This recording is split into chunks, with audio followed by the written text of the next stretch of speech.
The House at Pooh Corner, written by A. Milne, illustrated by Ernest H. Shepard, read for you by Elaine Frank.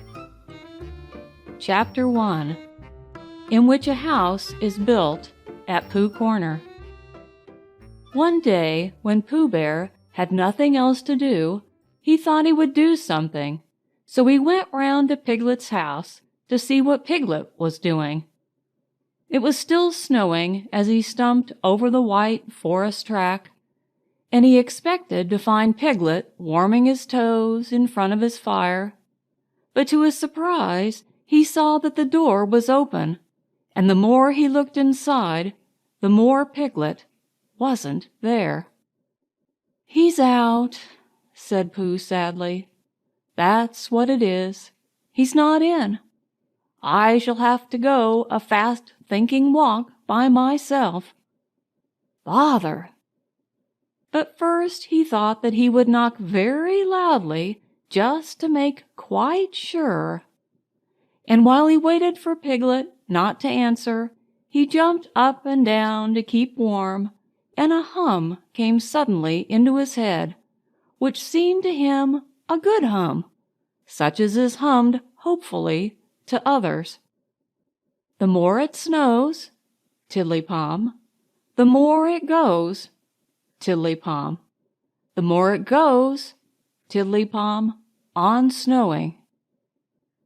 And nobody knows, tiddly-pom, how cold my toes, tiddly-pom, how cold my toes, tiddly-pom, are growing." "So what I'll do," said Pooh, "is I'll do this.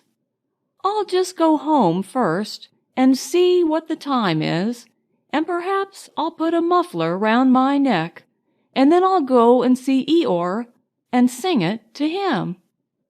He hurried back to his own house, and his mind was so busy on the way with the hum that he was getting ready for Eeyore that, when he suddenly saw Piglet sitting in his best armchair, he could only stand there rubbing his head and wondering whose house he was in.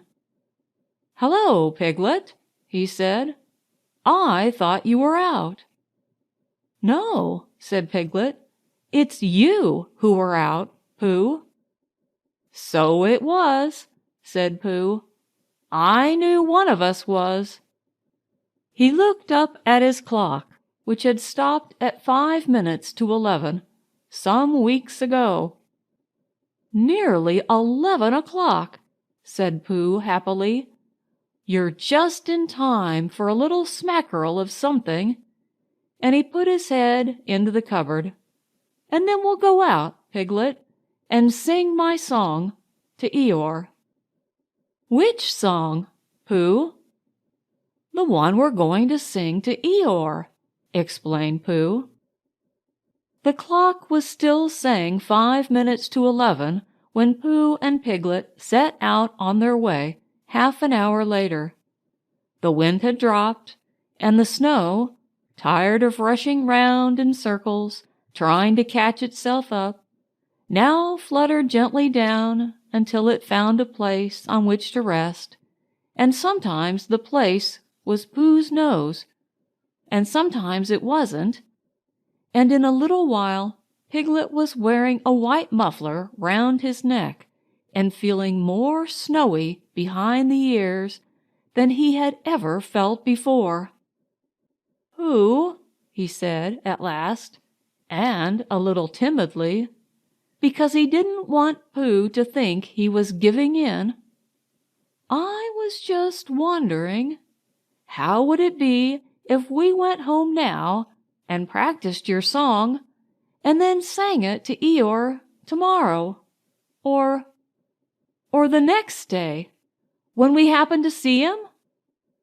"That's a very good idea, Piglet," said Pooh. "We'll practice it now as we go along.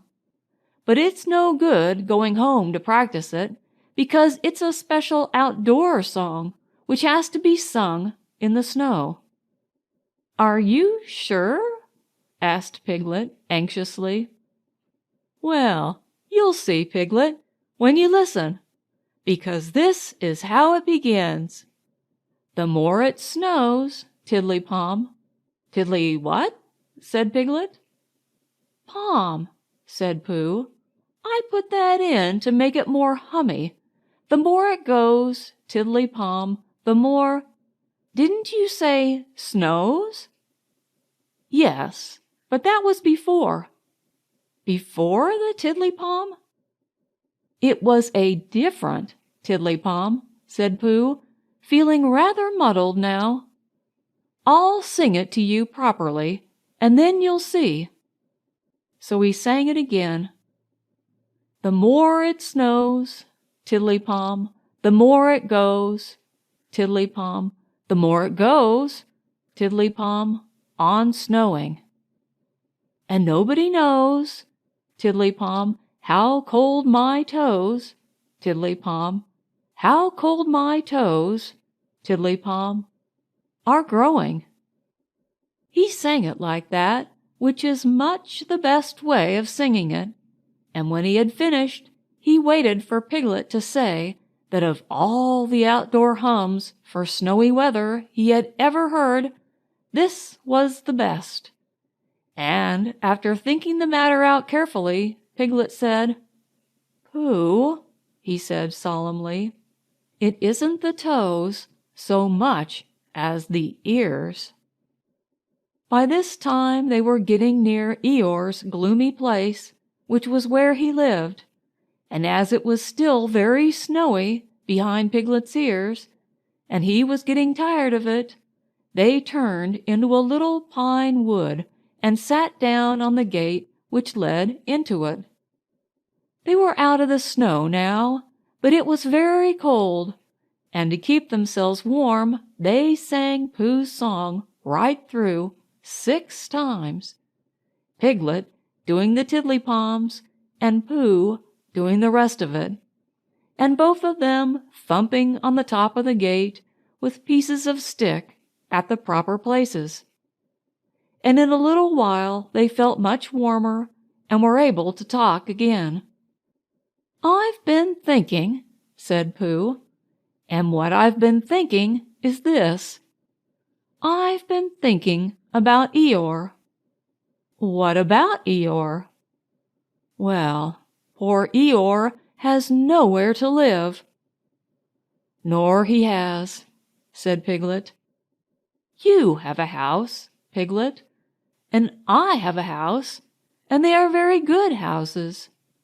And Christopher Robin has a house, and Owl and Kanga and Rabbit have houses, and even Rabbit's friends and relations have houses or some things. But poor Eeyore has nothing. So what I've been thinking is, let's build him a house." "That," said Piglet, "is a grand idea. Where shall we build it?" "We build it here," said Pooh, "just by this wood, out of the wind, because this is where I thought of it. And we will call this Pooh Corner.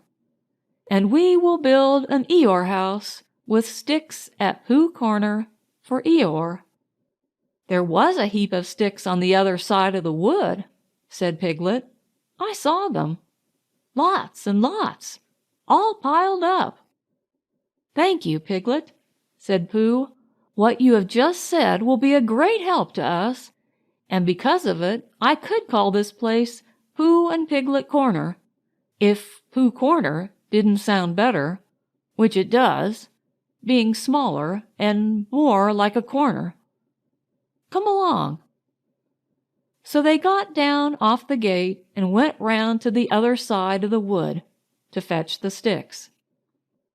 Christopher Robin had spent the morning indoors going to Africa and back, and he had just got off the boat and was wondering what it was like outside, when who should come knocking at the door but Eeyore. "Hello, Eeyore," said Christopher Robin, as he opened the door and came out. How are you?" "It's snowing still," said Eeyore gloomily. "So it is." "And freezing." "Is it?" "Yes," said Eeyore. "However," he said, brightening up a little, "we haven't had an earthquake lately." "What's the matter, Eeyore?" "Nothing, Christopher Robin. Nothing important. I suppose you haven't seen a house or what not anywhere about?" "What sort of a house?" "Just a house." "Who lives there?" "I do. At least, I thought I did, but I suppose I don't. After all, we can't all have houses." "But, Eeyore, I didn't know. I always thought—" "I don't know how it is, Christopher Robin, but what with all this snow and one thing and another, not to mention icicles and such, it isn't so hot in my field about 3 o'clock in the morning as some people think it is. It isn't close, if you know what I mean. Not so as to be uncomfortable. It isn't stuffy. In fact, Christopher Robin," he went on in a loud whisper, "quite between ourselves, and don't tell anybody, it's cold." "Oh, Eeyore!" And I said to myself, the others will be sorry if I'm getting myself all cold. They haven't got brains, any of them, only gray fluff that's blown into their heads by mistake. And they don't think. But if it goes on snowing for another 6 weeks or so, one of them will begin to say to himself, Eeyore can't be so very much too hot about 3 o'clock in the morning. And then it will get about, and they'll be sorry. "Oh, Eeyore," said Christopher Robin, feeling very sorry already. "I don't mean you, Christopher Robin. You're different. So what it all comes to is that I built myself a house down by my little wood." "Did you really? How exciting!" "The really exciting part," said Eeyore in his most melancholy voice, "is that when I left it this morning it was there, and when I came back it wasn't. Not at all. Very natural, and it was only Eeyore's house. But still, I just wondered." Christopher Robin didn't stop to wonder. He was already back in his house, putting on his waterproof hat, his waterproof boots, and his waterproof mackintosh as fast as he could. "We'll go and look for it at once," he called out to Eeyore. "Sometimes," said Eeyore, "when people have quite finished taking a person's house, there are 1 or 2 bits which they don't want, and are rather glad for the person to take back, if you know what I mean. So I thought if we just went—" "Come on," said Christopher Robin, and off they hurried, and in a very little time they got to the corner of the field by the side of the pine wood, where Eeyore's house wasn't any longer. "There," said Eeyore, "not a stick of it left. Of course, I've still got all this snow to do what I like with. One mustn't complain." But Christopher Robin wasn't listening to Eeyore. He was listening to something else. "Can't you hear it?" he asked. "What is it? Somebody laughing?" "Listen." They both listened, and they heard a deep, gruff voice saying in a singing voice that the more it snowed, the more it went on snowing, and a small, high tiddly-pomming in between. "It's Pooh," said Christopher Robin excitedly. "Possibly," said Eeyore. "And Piglet," said Christopher Robin excitedly. Probably, said Eeyore. What we want is a trained bloodhound. The words of the song changed suddenly. We've finished our house, sang the gruff voice. Tiddly-palm, sang the squeaky one. It's a beautiful house. Tiddly-palm. I wish it were mine. Tiddly-palm. Pooh! Shouted Christopher Robin. The singers on the gate stopped suddenly. It's Christopher Robin, said Pooh eagerly. He's round by the place where we got all those sticks from, said Piglet. Come on, said Pooh. They climbed down their gate and hurried round the corner of the wood, Pooh making welcoming noises all the way. Why, here is Eeyore, said Pooh, when he had finished hugging Christopher Robin, and he nudged Piglet, and Piglet nudged him, and they thought to themselves what a lovely surprise they had got ready. Hello, Eeyore. Same to you, Pooh Bear, and twice on Thursdays, said Eeyore gloomily. Before Pooh could say, Why Thursdays? Christopher Robin began to explain the sad story of Eeyore's lost house. And Pooh and Piglet listened, and their eyes seemed to get bigger and bigger. Where did you say it was? asked Pooh. Just here, said Eeyore. Made of sticks? Yes. Oh, said Piglet. What? said Eeyore. I just said, oh, said Piglet nervously, and so as to seem quite at ease, he hummed Tiddly-palm once or twice in a what shall we do now kind of way. You're sure it was a house? said Pooh. I mean, you're sure the house was just here? Of course I am, said Eeyore, and he murmured to himself, No brain at all, some of them. Why, what's the matter, Pooh? asked Christopher Robin. Well, said Pooh, the fact is, said Pooh. Well, the fact is, said Pooh. You see, said Pooh, it's like this, said Pooh, and something seemed to tell him that he wasn't explaining very well, and he nudged Piglet again. It's like this, said Piglet quickly, only warmer, he added after deep thought. What's warmer? The other side of the wood, where Eeyore's house is. My house, said Eeyore. My house was here. No, said Piglet firmly, the other side of the wood. Because of being warmer, said Pooh. But I ought to know. Come and look, said Piglet simply, and he led the way. There wouldn't be two houses, said Pooh.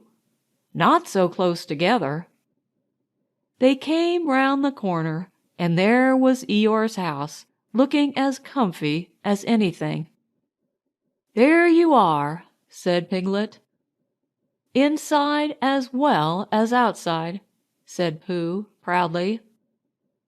Eeyore went inside and came out again. It's a remarkable thing, he said. It is my house, and I built it where I said I did, so the wind must have blown it here. And the wind blew it right over the wood, and blew it down here, and here it is as good as ever.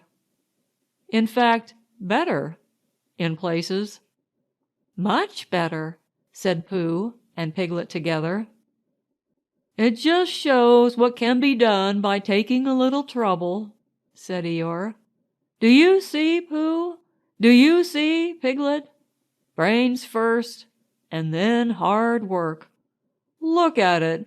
That's the way to build a house," said Eeyore proudly.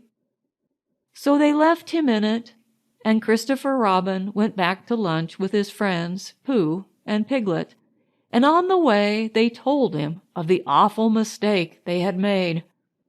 And when he had finished laughing, they all sang the outdoor song for snowy weather the rest of the way home. Piglet, who was still not quite sure of his voice, putting in the tiddly-palms again. "And I know it seems easy," said Piglet to himself, "but it isn't everyone who could do it."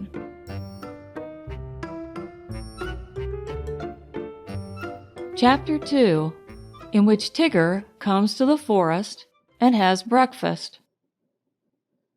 Winnie the Pooh woke up suddenly in the middle of the night and listened. Then he got out of bed and lit his candle and stumped across the room to see if anybody was trying to get into his honey cupboard. And they weren't. So he stumped back again, blew out his candle, and got into bed. Then he heard the noise again. "Is that you, Piglet?" he said. But it wasn't. "Come in, Christopher Robin," he said. But Christopher Robin didn't. "Tell me about it tomorrow, Eeyore," said Pooh sleepily. But the noise went on. "Wara, wara, wara, wara, wara," said whatever it was, and Pooh found that he wasn't asleep after all. "What can it be?" he thought. "There are lots of noises in the forest, but this is a different one. It isn't a growl, and it isn't a purr, and it isn't a bark, and it isn't the noise you make before beginning a piece of poetry, but it's a noise of some kind, made by a strange animal, and he's making it outside my door. So I shall get up and ask him not to do it." He got out of bed and opened his front door. "Hello," said Pooh, in case there was anything outside. "Hello," said whatever it was. "Oh," said Pooh. "Hello." "Hello." "Oh, there you are," said Pooh. "Hello." "Hello," said the strange animal, wondering how long this was going on. Pooh was just going to say hello for the 4th time when he thought that he wouldn't, so he said, "Who is it?" instead. "Me," said a voice. "Oh," said Pooh. "Well, come here." So whatever it was came here, and in the light of the candle he and Pooh looked at each other. "I'm Pooh," said Pooh. "I'm Tigger," said Tigger. "Oh," said Pooh, for he had never seen an animal like this before. "Does Christopher Robin know about you?" "Of course he does," said Tigger. "Well," said Pooh, "it's the middle of the night, which is a good time for going to sleep. And tomorrow morning we'll have some honey for breakfast. Do Tiggers like honey?" "They like everything," said Tigger cheerfully. "Then, if they're going to sleep on the floor, I'll go back to bed," said Pooh, "and we'll do things in the morning. Good night." And he got back into bed and went fast asleep. When he awoke in the morning, the first thing he saw was Tigger sitting in front of the glass and looking at himself. "Hello," said Pooh. "Hello," said Tigger. "I found somebody just like me. I thought I was the only one of them." Pooh got out of bed and began to explain what a looking-glass was. But just as he was getting to the interesting part, Tigger said, "Excuse me a moment, but there's something climbing up your table." And with one loud "Wara, wara, wara, wara," he jumped at the end of the tablecloth, pulled it to the ground, wrapped himself up in it 3 times, rolled to the other end of the room, and after a terrible struggle got his head into the daylight again, and said cheerfully, "Have I won?" "That's my tablecloth," said Pooh, as he began to unwind Tigger. "I wondered what it was," said Tigger. "It goes on the table, and you put things on it." "Then why did it try to bite me when I wasn't looking?" "I don't think it did," said Pooh.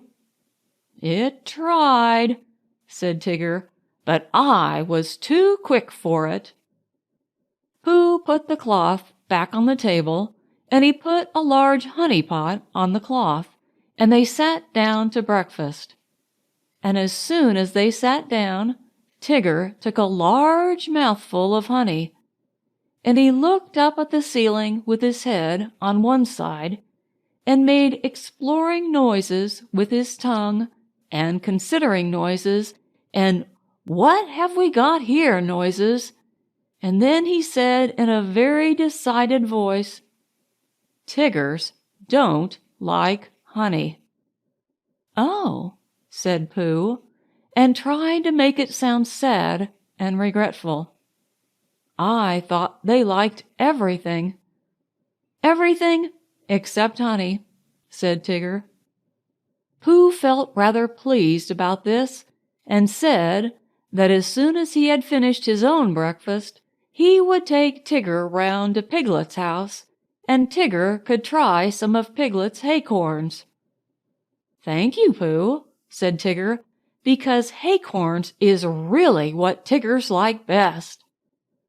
So after breakfast they went round to see Piglet, and Pooh explained, as they went, that Piglet was a very small animal who didn't like bouncing, and asked Tigger not to be too bouncy just at first. And Tigger, who had been hiding behind trees and jumping out on Pooh's shadow when it wasn't looking, said that Tiggers were only bouncy before breakfast, and that as soon as they had a few acorns, they became quiet and refined. So by and by they knocked at the door of Piglet's house. "Hello, Pooh," said Piglet. "Hello, Piglet. This is Tigger." "Oh, it is?" said Piglet, and he edged round to the other side of the table. "I thought Tiggers were smaller than that." "Not the big ones," said Tigger. "They like acorns," said Pooh. "So that's what we've come for, because poor Tigger hasn't had any breakfast yet." Piglet pushed the bowl of acorns toward Tigger and said, "Help yourself." And then he got up close to Pooh and felt much braver and said, "So, you're Tigger? Well, well," in a careless sort of voice. But Tigger said nothing because his mouth was full of acorns. After a long munching noise, he said, "Ear-soyors." And when Pooh and Piglet said, "What?" he said, "Scusi," and went outside for a moment. When he came back, he said firmly, "Tiggers don't like acorns." "But you said they liked everything except honey," said Pooh. "Everything except honey and acorns," explained Tigger. When he heard this, Pooh said, "Oh, I see." And Piglet, who was rather glad that Tiggers didn't like acorns, said, "What about thistles?" "Thistles," said Tigger, "is what Tiggers like best." "Then let's go along and see Eeyore," said Piglet. So the three of them went, and after they had walked and walked and walked, they came to the part of the forest where Eeyore was. "Hello, Eeyore," said Pooh. "This is Tigger." "What is?" said Eeyore. "This," explained Pooh and Piglet together, and Tigger smiled his happiest smile and said nothing. Eeyore walked all around Tigger one way, and then turned and walked all round him the other way. "What did you say it was?" he asked. "Tigger." "Ah," said Eeyore. "He's just come," explained Piglet. "Ah," said Eeyore again. He thought for a long time, and then said, "When is he going?" Pooh explained to Eeyore that Tigger was a great friend of Christopher Robin's, who had come to stay in the forest, and Piglet explained to Tigger that he mustn't mind what Eeyore said, because he was always gloomy, and Eeyore explained to Piglet that, on the contrary, he was feeling particularly cheerful this morning, and Tigger explained to anybody who was listening that he hadn't had any breakfast yet. "I knew there was something," said Pooh. "Tiggers always eat thistles, so that was why we came to see you, Eeyore." "Don't mention it, Pooh." "Oh, Eeyore, I didn't mean that I didn't want to see you." Quite. But your new stripy friend, naturally, he wants his breakfast. What did you say his name was?" "Tigger." "Then come this way, Tigger." Eeyore led the way to the most thistly-looking patch of thistles that ever was, and waved a hoof at it. "A little patch I was keeping for my birthday," he said. "But after all, what are birthdays? Here today and gone tomorrow. Help yourself, Tigger." Tigger thanked him and looked a little anxiously at Pooh. "Are these really thistles?" he whispered. "Yes," said Pooh. "What Tiggers like best?" "That's right," said Pooh. "I see," said Tigger. So he took a large mouthful, and he gave a large crunch. "Ow!" said Tigger. He sat down and put his paw in his mouth. "What's the matter?" asked Pooh. "Hot," mumbled Tigger. "Your friend," said Eeyore, "appears to have bitten on a bee." Pooh's friend stopped shaking his head to get the prickles out, and explained that Tiggers didn't like thistles. "Then why bend a perfectly good one?" asked Eeyore. "But you said," began Pooh, "you said that Tiggers liked everything except honey and acorns." "And thistles," said Tigger, who was now running round in circles with his tongue hanging out.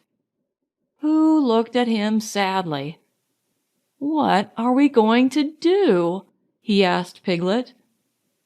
Piglet knew the answer to that, and he said at once that they must go and see Christopher Robin. "You'll find him with Kanga," said Eeyore. He came close to Pooh and said in a loud whisper, "Could you ask your friend to do his exercises somewhere else? I shall be having lunch directly, and don't want it bounced on just before I begin. A trifling matter, and fussy of me, but we all have our little ways." Pooh nodded solemnly and called to Tigger. "Come along, and we'll go and see Kanga. She's sure to have lots of breakfast for you." Tigger finished his last circle and came up to Pooh and Piglet. "Hot," he explained with a large and friendly smile. "Come on." And he rushed off. Pooh and Piglet walked slowly after him, and as they walked, Piglet said nothing because he couldn't think of anything, and Pooh said nothing because he was thinking of a poem, and when he had thought of it, he began, "What shall we do about poor little Tigger? If he never eats nothing, he'll never get bigger. He doesn't like honey and acorns and thistles because of the taste and because of the bristles. And all the good things which an animal likes have the wrong sort of swallow or too many spikes." "He's quite big enough anyhow," said Piglet. "He isn't really very big." "Well, he seems so." Pooh was thoughtful when he heard this, and then he murmured to himself, "But whatever his weight in pounds, shillings, and ounces, he always seems bigger because of his bounces." "And that's the whole poem," he said. "Do you like it, Piglet?" "All except the shillings," said Piglet. "I don't think they ought to be there." "They wanted to come in after the pounds," explained Pooh, "so I let them. It is the best way to write poetry, letting things come." "Oh, I didn't know," said Piglet. Tigger had been bouncing in front of them all this time, turning round every now and then to ask, "Is this the way?"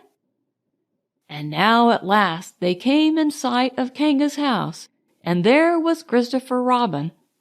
Tigger rushed up to him. "Oh, there you are, Tigger," said Christopher Robin. "I knew you'd be somewhere." "I've been finding things in the forest," said Tigger importantly.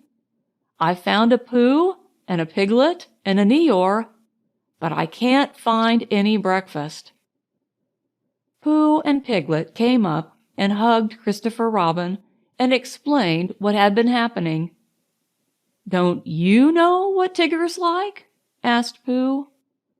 "I expect if I thought very hard I should know," said Christopher Robin. "But I thought Tigger knew."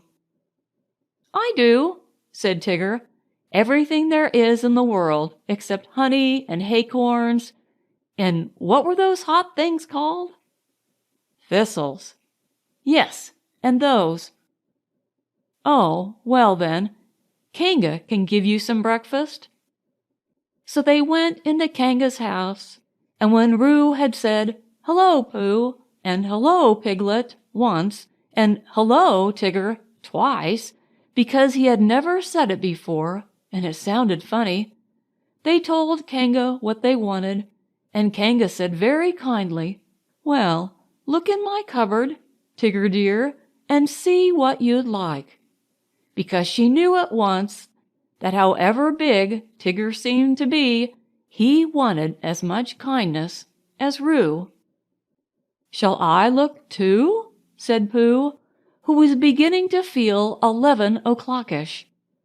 And he found a small tin of condensed milk, and something seemed to tell him that Tiggers didn't like this, so he took it into a corner by itself and went with it to see that nobody interrupted it.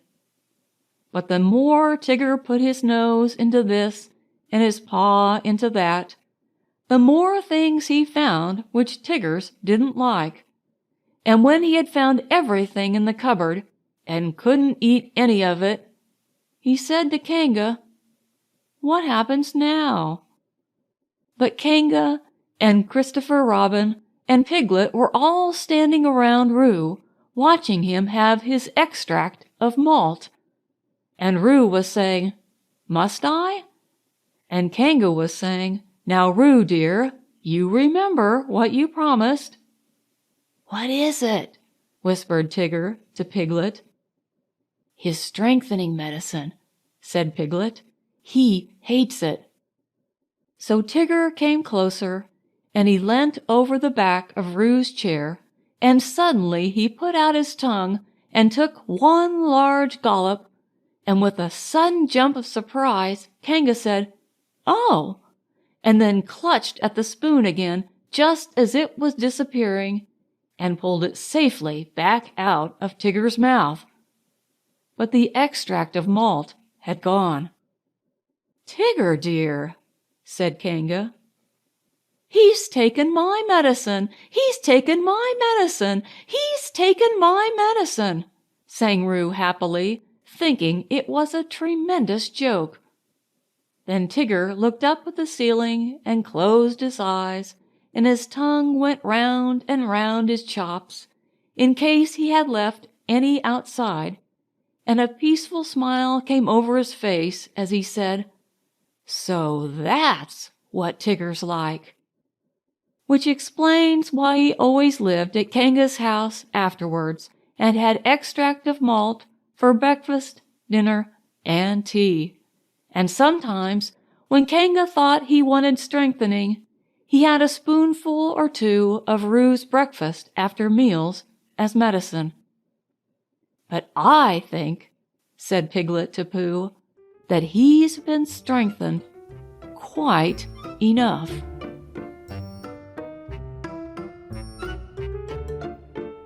Chapter 3, in which a search is organized and Piglet nearly meets the heffalump again. Pooh was sitting in his house one day, counting his pots of honey, when there came a knock on the door. 14, said Pooh. "Come in." 14. Or was it 15? Bother! That's muddled me. "Hello, Pooh," said Rabbit. "Hello, Rabbit. 14, wasn't it?" "What was?" "My pots of honey that I was counting." 14, that's right." "Are you sure?" "No," said Rabbit. "Does it matter?" "I just like to know," said Pooh humbly, "so as I can say to myself, I've got 14 pots of honey left. Or 15, as the case may be. It's sort of comforting." "Well, let's call it 16, said Rabbit. "What I came to say was, have you seen Small anywhere about?" "I don't think so," said Pooh. And then, after thinking a little more, he said, "Who is Small?" "One of my friends and relations," said Rabbit carelessly. This didn't help Pooh much, because Rabbit had so many friends and relations, and of such different sorts and sizes, that he didn't know whether he ought to be looking for Small at the top of an oak tree or in the petal of a buttercup. "I haven't seen anybody today," said Pooh. "Not so as to say, 'Hello, Small,' to. Did you want him for anything?" "I don't want him," said Rabbit, "but it's always useful to know where a friend and relation is, whether you want him or whether you don't." "Oh, I see," said Pooh. "Is he lost?" "Well," said Rabbit, "nobody has seen him for a long time, so I suppose he is. Anyhow," he went on importantly, "I promised Christopher Robin I'd organize a search for him, so come on."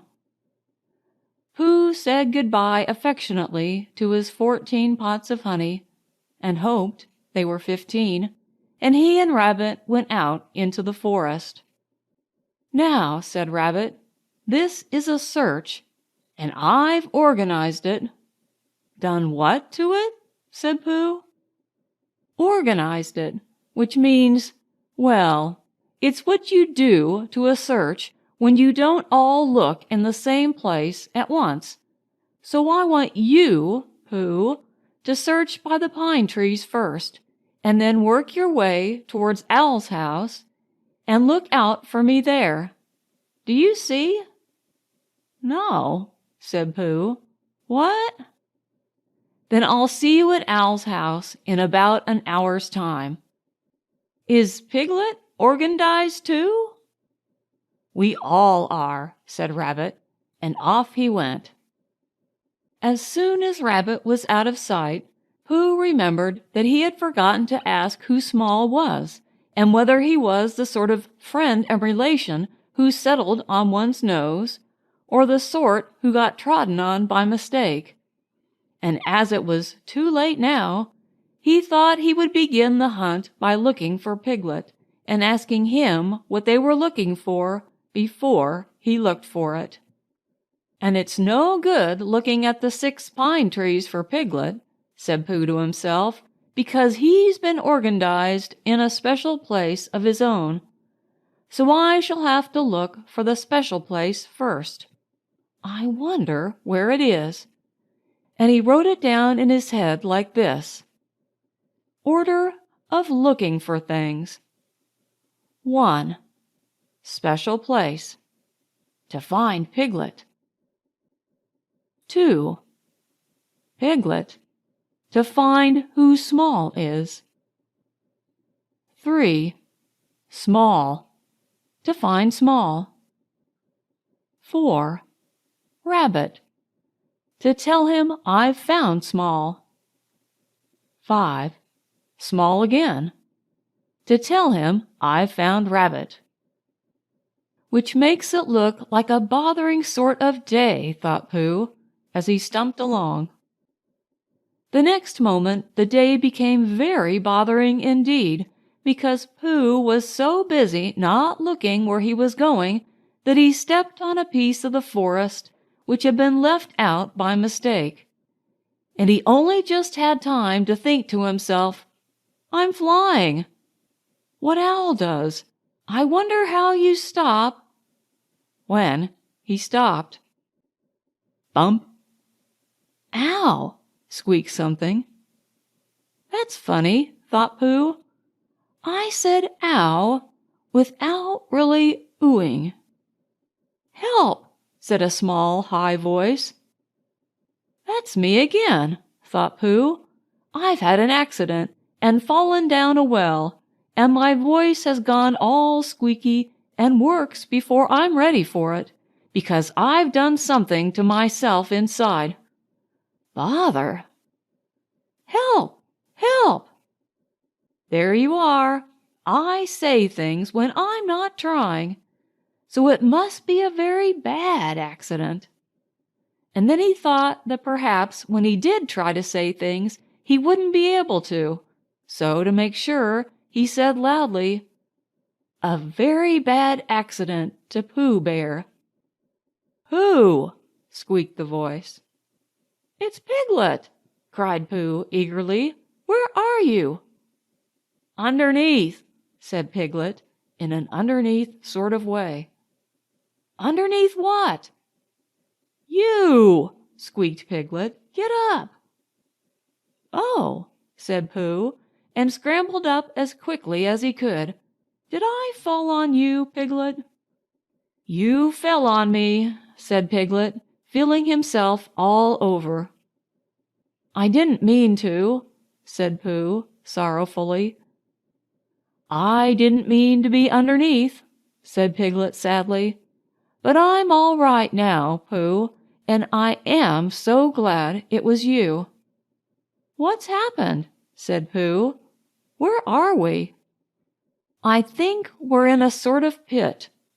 I was walking along, looking for somebody, and then suddenly I wasn't any more. And just when I got up to see where I was, something fell on me, and it was you." "So it was," said Pooh. "Yes," said Piglet. "Pooh," he went on nervously, and came a little closer, "do you think we're in a trap?" Pooh hadn't thought about it at all, but now he nodded, for suddenly he remembered how he and Piglet had once made a Pooh trap for heffalumps, and he guessed what had happened. He and Piglet had fallen into a heffalump trap for Poohs. That was what it was. "What happens when the heffalump comes?" asked Piglet, tremblingly, when he had heard the news.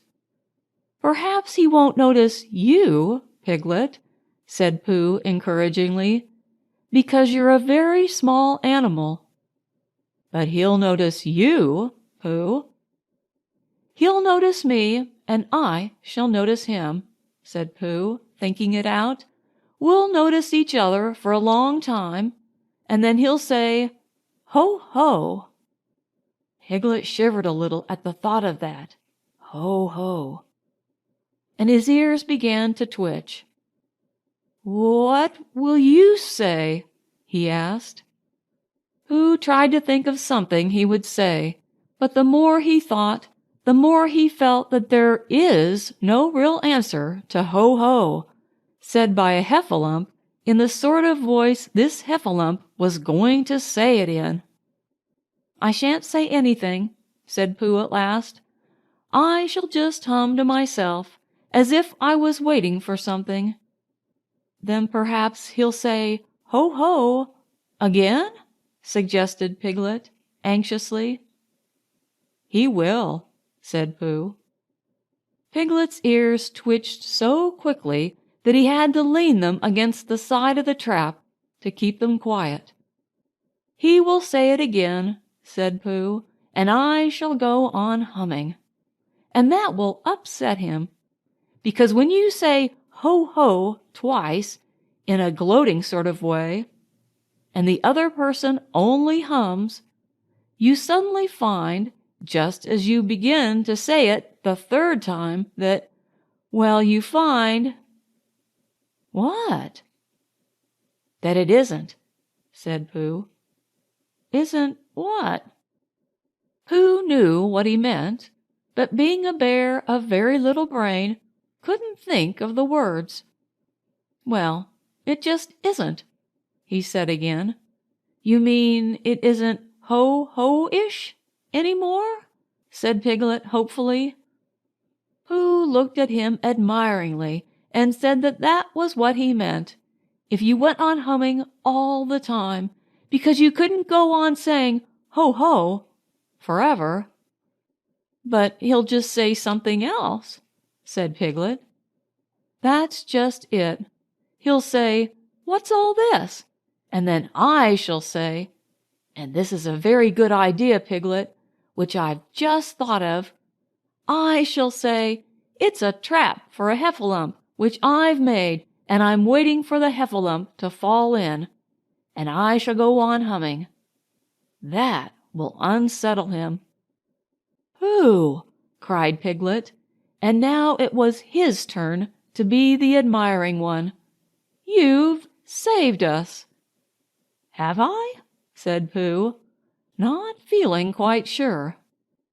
But Piglet was quite sure, and his mind ran on, and he saw Pooh and the heffalump talking to each other, and he thought suddenly, and a little sadly, that it would have been rather nice if it had been Piglet and the heffalump talking so grandly to each other, and not Pooh, much as he loved Pooh, because he really had more brain than Pooh, and the conversation would go better if he, and not Pooh, were doing one side of it, and it would be comforting afterwards in the evenings to look back on the day when he answered a heffalump back as bravely as if the heffalump wasn't there.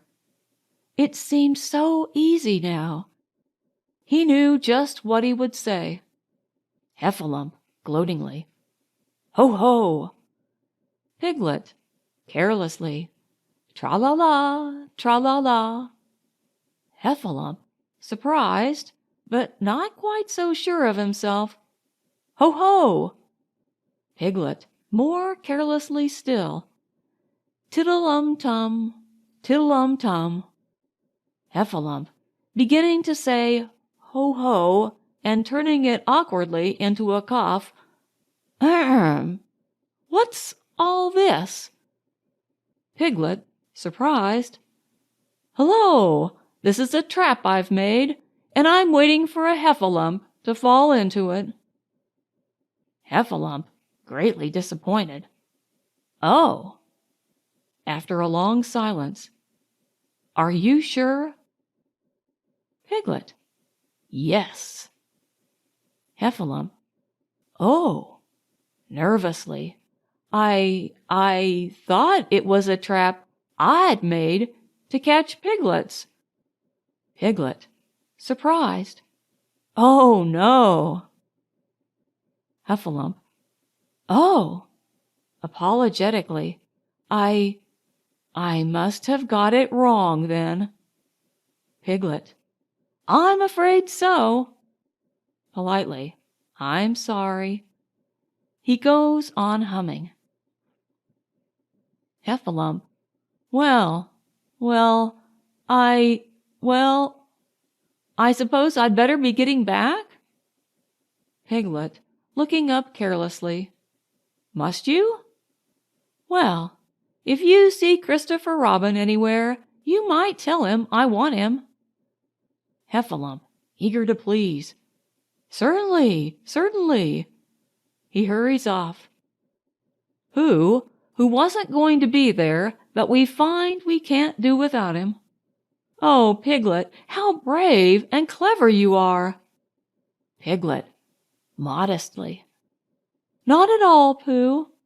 And then when Christopher Robin comes, Pooh can tell him all about it.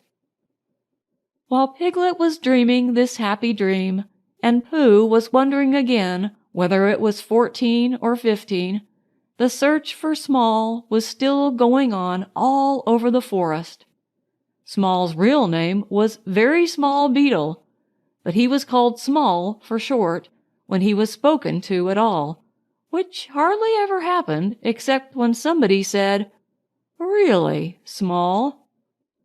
He had been staying with Christopher Robin for a few seconds, and he started round a gorse bush for exercise, but instead of coming back the other way, as expected, he hadn't, so nobody knew where he was. "I expect he's just gone home," said Christopher Robin to Rabbit. "Did he say, 'Goodbye and thank you for a nice time'?" said Rabbit. "He'd only just said, 'How do you do?'" said Christopher Robin. "Huh," said Rabbit. After thinking a little, he went on. "Has he written the letter saying how much he enjoyed himself, and how sorry he was he had to go so suddenly?"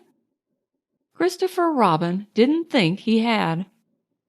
"Huh," said Rabbit again, and looked very important.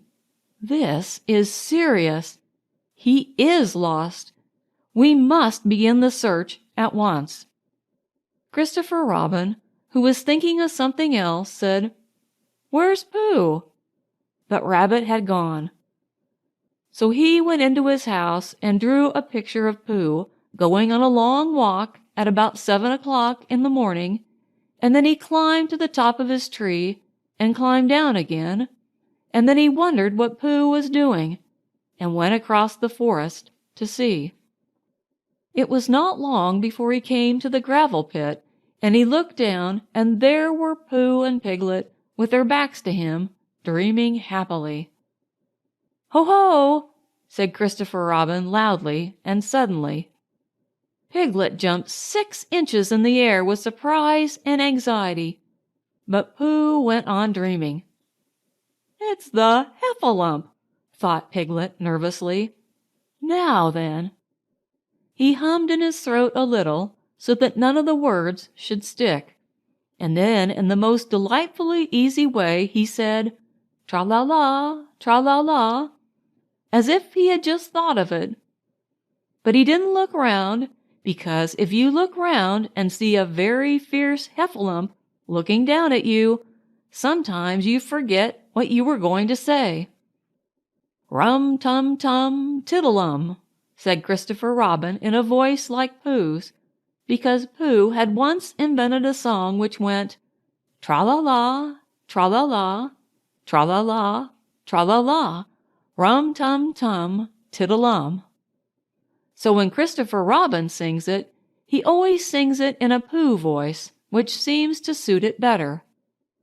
He said the wrong thing, thought Piglet anxiously. He ought to have said, "Ho, ho," again. Perhaps I had better say it for him. And as fiercely as he could, Piglet said, "Ho, ho." "How did you get there, Piglet?"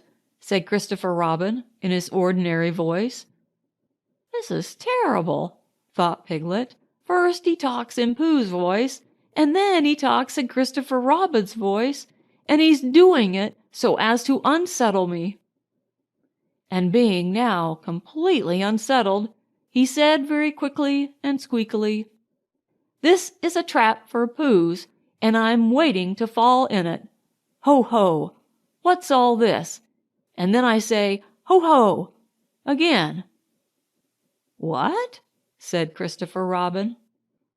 "A trap for ho-hos," said Piglet huskily. "I've just made it, and I'm waiting for the ho-ho to come along." How long Piglet would have gone on like this, I don't know, but at that moment Pooh woke up suddenly and decided that it was 16.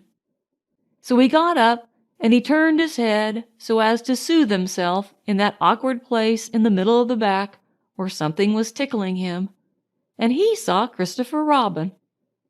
"Hello!" he shouted joyfully. "Hello, Pooh!" Piglet looked up and looked away again, and he felt so foolish and uncomfortable that he had almost decided to run away to sea and be a sailor, when suddenly he saw something. "Pooh!" he cried. "There's something climbing up your back." "I thought there was," said Pooh. "It's small!" cried Piglet. "Oh, that's who it is it?" said Pooh. "Christopher Robin, I found Small!" cried Piglet. "Well done, Piglet," said Christopher Robin. And at these encouraging words, Piglet felt quite happy again and decided not to be a sailor after all. So when Christopher Robin had helped them out of the gravel pit, they all went off together, hand in hand. And 2 days later, Rabbit happened to meet Eeyore in the forest. "Hello, Eeyore," he said. "What are you looking for?" "Small, of course," said Eeyore. "Haven't you any brain?" "Oh, but didn't I tell you?" said Rabbit. "Small was found 2 days ago." There was a moment's silence. "Ha ha," said Eeyore bitterly. "Merriment and what not. Don't apologize. It's just what would happen."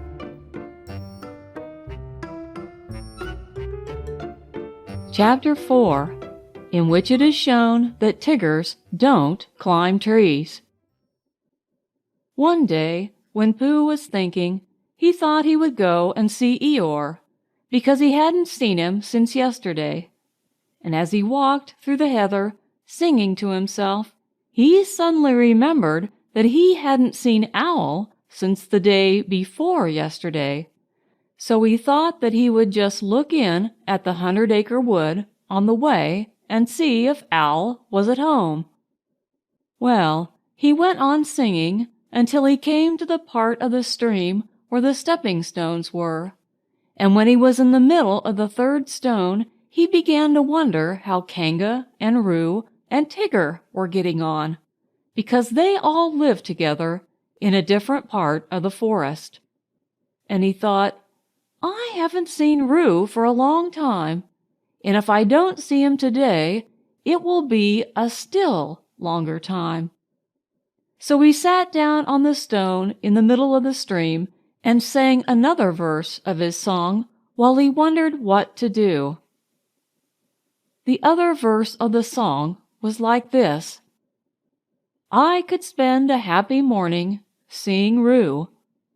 I could spend a happy morning being Pooh, for it doesn't seem to matter if I don't get any fatter, and I don't get any fatter, what I do." The sun was so delightfully warm, and the stone, which had been sitting in it for a long time, was so warm too, that Pooh had almost decided to go on being Pooh in the middle of the stream for the rest of the morning, when he remembered Rabbit. "Rabbit," said Pooh to himself, "I like talking to Rabbit. He talks about sensible things. He doesn't use long, difficult words, like Owl. He uses short, easy words, like, 'What about lunch?' and 'Help yourself, Pooh.' I suppose, really, I ought to go and see Rabbit." Which made him think of another verse. "Oh, I like his way of talking, yes I do. It's the nicest way of talking, just for two. And to help yourself with Rabbit, though it may become a habit, is a pleasant sort of habit for a Pooh." So when he had sung this, he got up off his stone, walked back across the stream, and set off for Rabbit's house. But he hadn't got far before he began to say to himself, "Yes, but suppose Rabbit is out? Or suppose I get stuck in his front door again, coming out, as I did once, when his front door wasn't big enough. Because I know I'm not getting fatter, but his front door may be getting thinner. So wouldn't it be better if—" And all the time he was saying things like this, he was going more and more westerly without thinking, until suddenly he found himself at his own front door again, and it was 11 o'clock, which was time for a little something. Half an hour later he was doing what he had always really meant to do. He was stumping off to Piglet's house. And as he walked, he wiped his mouth with the back of his paw and sang rather a fluffy song through the fur. It went like this: "I could spend a happy morning seeing Piglet, and I couldn't spend a happy morning not seeing Piglet. And it doesn't seem to matter if I don't see Owl and Eeyore, or any of the others, and I'm not going to see Owl or Eeyore, or any of the others, or Christopher Robin." Written down like this, it doesn't seem a very good song, but coming through pale fawn fluff at about 11:30 on a very sunny morning, it seemed to Pooh to be one of the best songs he had ever sung. So he went on singing it. Piglet was busy digging a small hole in the ground outside his house. "Hello, Piglet," said Pooh. "Hello, Pooh," said Piglet, giving a jump of surprise. "I knew it was you." "So did I," said Pooh. "What are you doing?" "I'm planting a haycorn, Pooh, so that it can grow up into an oak tree and have lots of haycorns just outside the front door instead of having to walk miles and miles. Do you see, Pooh?" "Supposing it doesn't," said Pooh. "It will, because Christopher Robin says it will, so that's why I'm planting it." "Well," said Pooh, "if I plant a honeycomb outside my house, then it will grow up into a beehive." Piglet wasn't quite sure about this. "Or a piece of a honeycomb," said Pooh, "so as to not waste too much. Only then I might only get a piece of a beehive, and it might be the wrong piece, where the bees were buzzing and not honeying. Bother." Piglet agreed that that would be rather bothering. "Besides, Pooh, it's a very difficult thing, planting, unless you know how to do it," he said, and he put the acorn into the hole he had made, and covered it up with earth, and jumped on it. "I do know," said Pooh, "because Christopher Robin gave me a nasturtium seed, and I planted it, and I'm going to have nasturtiums all over the front door." "I thought they were called nasturtiums," said Piglet timidly, as he went on jumping. "No," said Pooh, "not these. These are called nasturtiums." When Piglet had finished jumping, he wiped his paws on his front and said, "What shall we do now?" And Pooh said, "Let's go and see Kanga and Roo and Tigger." And Piglet said, "Yes, let's," because he was still a little anxious about Tigger, who was a very bouncy animal, with a way of saying "How do you do," which always left your ears full of sand, even after Kanga had said, "Gently, Tigger dear," and it helped you up again. So they set off for Kanga's house. Now it happened that Kanga had felt rather motherly that morning, and wanting to count things, like Roo's vests, and how many pieces of soap there were left, and the 2 clean spots in Tigger's feeder. So she had sent them out with a packet of watercress sandwiches for Roo, and a packet of extract of malt sandwiches for Tigger, to have a nice long morning in the forest, not getting into mischief. And off they had gone. And as they went, Tigger told Roo, who wanted to know, all about the things that Tiggers could do. "Can they fly?" asked Roo. "Yes," said Tigger. "They're very good flyers, Tiggers are. Stornry good flyers." "Ooh," said Roo. "Can they fly as well as Owl?" "Yes," said Tigger, "only they don't want to." "Why don't they want to?" "Well, they just don't like it, somehow." Roo couldn't understand this, because he thought it would be lovely to be able to fly. But Tigger said it was difficult to explain to anybody who wasn't a Tigger himself. "Well," said Roo, "can they jump as far as Kangas?" "Yes," said Tigger, "when they want to." "I love jumping," said Roo. "Let's see who can jump the farthest, you or me." "I can," said Tigger, "but we mustn't stop now, or we shall be late." "Late for what?"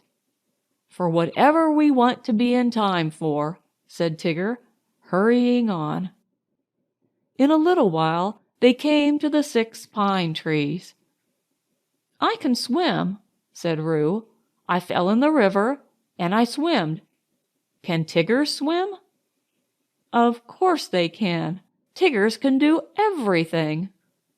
"Can they climb trees better than Pooh?" asked Roo, stopping under the tallest pine tree and looking up at it.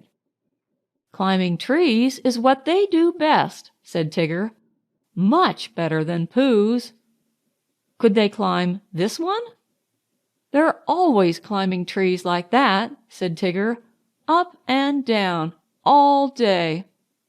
"Ooh, Tigger, are they really?" "I'll show you," said Tigger bravely, "and you can sit on my back and watch me." For of all the things which he had said Tiggers could do, the only one he felt really certain about suddenly was climbing trees. "Ooh, Tigger! Ooh, Tigger! Ooh, Tigger!" squeaked Roo excitedly. So he sat on Tigger's back, and up they went. And for the first 10 feet, Tigger said happily to himself, "Up we go." And for the next 10 feet he said, "I always said Tiggers could climb trees." And for the next 10 feet he said, "Not that it's easy, mind you." And for the next 10 feet he said, "Of course there's the coming down, too," backwards. And then he said, "Which will be difficult, unless one fell, when it would be easy." And at the word easy, the branch he was standing on broke suddenly, and he just managed to clutch at the one above him as he felt himself going. And then slowly he got his chin over it, and then one back paw, and then the other, until at last he was sitting on it, breathing very quickly, and wishing that he had gone in for swimming instead. Roo climbed off and sat down next to him. "Ooh, Tigger," he said excitedly. "Are we at the top?" "No," said Tigger. "Are we going to the top?" "No," said Tigger. "Oh," said Roo, rather sadly. And then he went on hopefully, "That was a lovely bit just now, when you pretended we were going to fall bump to the bottom, and we didn't. Will you do that bit again?" "No," said Tigger. Roo was silent for a little while, and then he said, "Shall we eat our sandwiches, Tigger?" And Tigger said, "Yes. Where are they?" And Roo said, "At the bottom of the tree." And Tigger said, "I don't think we'd better eat them just yet." So they didn't. By and by, Pooh and Piglet came along. Pooh was telling Piglet in a singing voice that it didn't seem to matter if he didn't get any fatter, and he didn't think he was getting any fatter, what he did. And Piglet was wondering how long it would be before his haycorn came up. "Look, Pooh," said Piglet suddenly, "there's something in one of the pine trees." "So there is," said Pooh, looking up wonderingly. "There's an animal." Piglet took Pooh's arm in case Pooh was frightened. "Is it one of the fiercer animals?" he said, looking the other way. Pooh nodded. "It's a jaguar," he said. "What do jaguars do?" asked Piglet, hoping that they wouldn't. "They hide in the branches of trees and drop on you as you go underneath," said Pooh. "Christopher Robin told me." "Perhaps we better hadn't go underneath, Pooh, in case he dropped and hurt himself." "They don't hurt themselves," said Pooh. "They're such very good droppers." Piglet still felt that to be underneath a very good dropper would be a mistake, and he was just going to hurry back for something which he had forgotten when the jaguar called out to them. "Help! Help!" it called. "That's what jaguars always do," said Pooh, much interested. "They call 'Help! Help!' and then when you look up, they drop on you." "I'm looking down," cried Piglet loudly, so as the jaguar wouldn't do the wrong thing by accident. Something very excited next to the jaguar heard him and squeaked, "Pooh and Piglet! Pooh and Piglet!" All of a sudden, Piglet felt that it was a much nicer day than he had thought it was, all warm and sunny. "Pooh!" he cried. "I believe it's Tigger and Roo." "So it is," said Pooh. "I thought it was a jaguar and another jaguar." "Hello, Roo!" called Piglet. "What are you doing?" "We can't get down! We can't get down!" cried Roo. "Isn't it fun? Pooh, isn't it fun? Tigger and I are living in a tree like Owl, and we're going to stay here forever and ever. I can see Piglet's house. Piglet, I can see your house from here. Aren't we high? Is Owl's house as high up as this?" "How did you get there, Roo?" asked Piglet. "On Tigger's back, and Tiggers can't climb downwards because their tails get in the way. Only upwards, and Tigger forgot about that when we started, and he's only just remembered. So we've got to stay here forever and ever, unless we go higher." "What did you say, Tigger?" "Oh, Tigger says if we go higher, we shan't be able to see Piglet's house so well, so we're going to stop here." "Piglet," said Pooh solemnly, when he had heard all this, "what shall we do?" And he began to eat Tigger's sandwiches. "Are they stuck?" asked Piglet anxiously. Pooh nodded. "Couldn't you climb up to them?" "I might, Piglet, and I might bring Roo down on my back, but I couldn't bring Tigger down, so we must think of something else."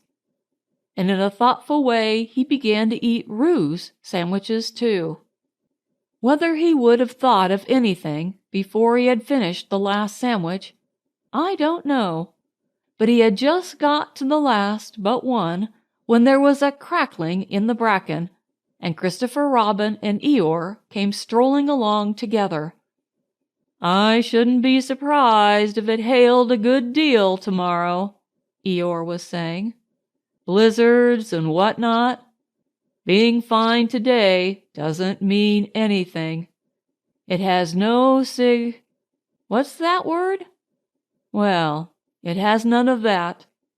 It's just a small piece of weather." "There's Pooh," said Christopher Robin, who didn't much mind what it did tomorrow as long as he was out in it. "Hello, Pooh." "It's Christopher Robin," said Piglet. "He'll know what to do." They hurried up to him.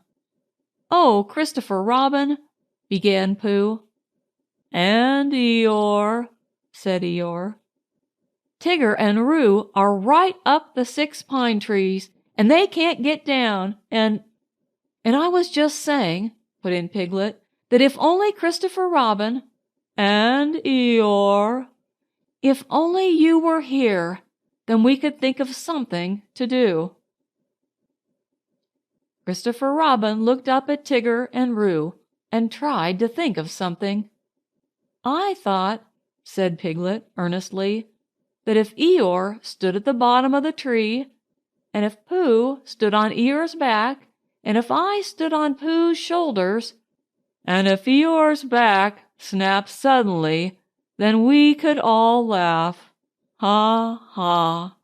Amusing, in a quiet way," said Eeyore, "but not really helpful." "Well," said Piglet meekly, "I thought—" "Would it break your back, Eeyore?"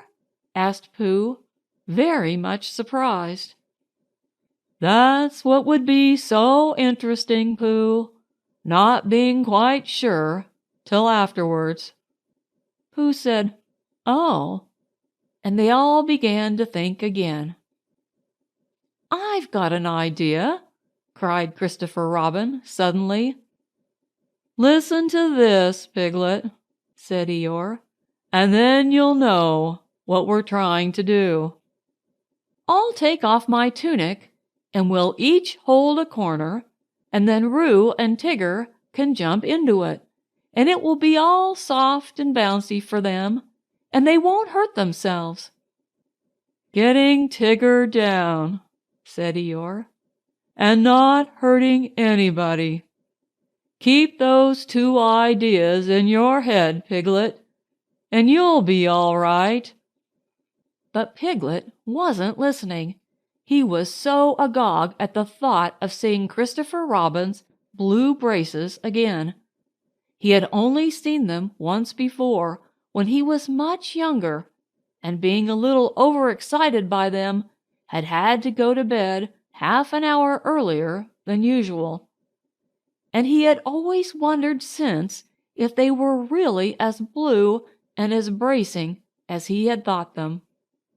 So when Christopher Robin took his tunic off, and they were, he felt quite friendly to Eeyore again, and held the corner of the tunic next to him, and smiled happily at him. And Eeyore whispered back, "I'm not saying there won't be an accident now, mind you. They're funny things, accidents. You never have them till you're having them." When Roo understood what he had to do, He was wildly excited and cried out, "Tigger, Tigger, we're going to jump! Look at me, jumping, Tigger! Like flying, my jumping will be. Can Tiggers do it?" And he squeaked out, "I'm coming, Christopher Robin." And he jumped straight into the middle of the tunic, and he was going so fast that he bounced up again almost as high as where he was before, and he went on bouncing and saying, "Ooh," for quite a long time, and then at last he stopped and said, "Ooh, lovely," and they put him on the ground. "Come on, Tigger," he called out, "it's easy." But Tigger was holding on to the branch and saying to himself, "It's all very well for jumping animals like kangas, but it's quite different for swimming animals like Tiggers." And he thought of himself floating on his back down a river, or striking out from one island to another, and he felt that really was the life for a Tigger. "Come along," called Christopher Robin. "You'll be all right." "Just wait a moment," said Tigger nervously. "Small piece of bark in my eye." And he moved slowly along his branch. "Come on, it's easy," squeaked Roo, and suddenly Tigger found how easy it was. "Ow!" he shouted as the tree flew past him. "Look out!" cried Christopher Robin to the others. There was a crash, and a tearing noise, and a confused heap of everybody on the ground. Christopher Robin and Pooh and Piglet picked themselves up first, and then they picked Tigger up, and underneath everybody else was Eeyore. "Oh, Eeyore!" cried Christopher Robin. "Are you hurt?" And he felt him rather anxiously, and dusted him, and helped him to stand up again. Eeyore said nothing for a long time, and then he said, "Is Tigger there?" Tigger was there, feeling bouncy again already. "Yes," said Christopher Robin, "Tigger's here." "Well, just thank him for me," said Eeyore.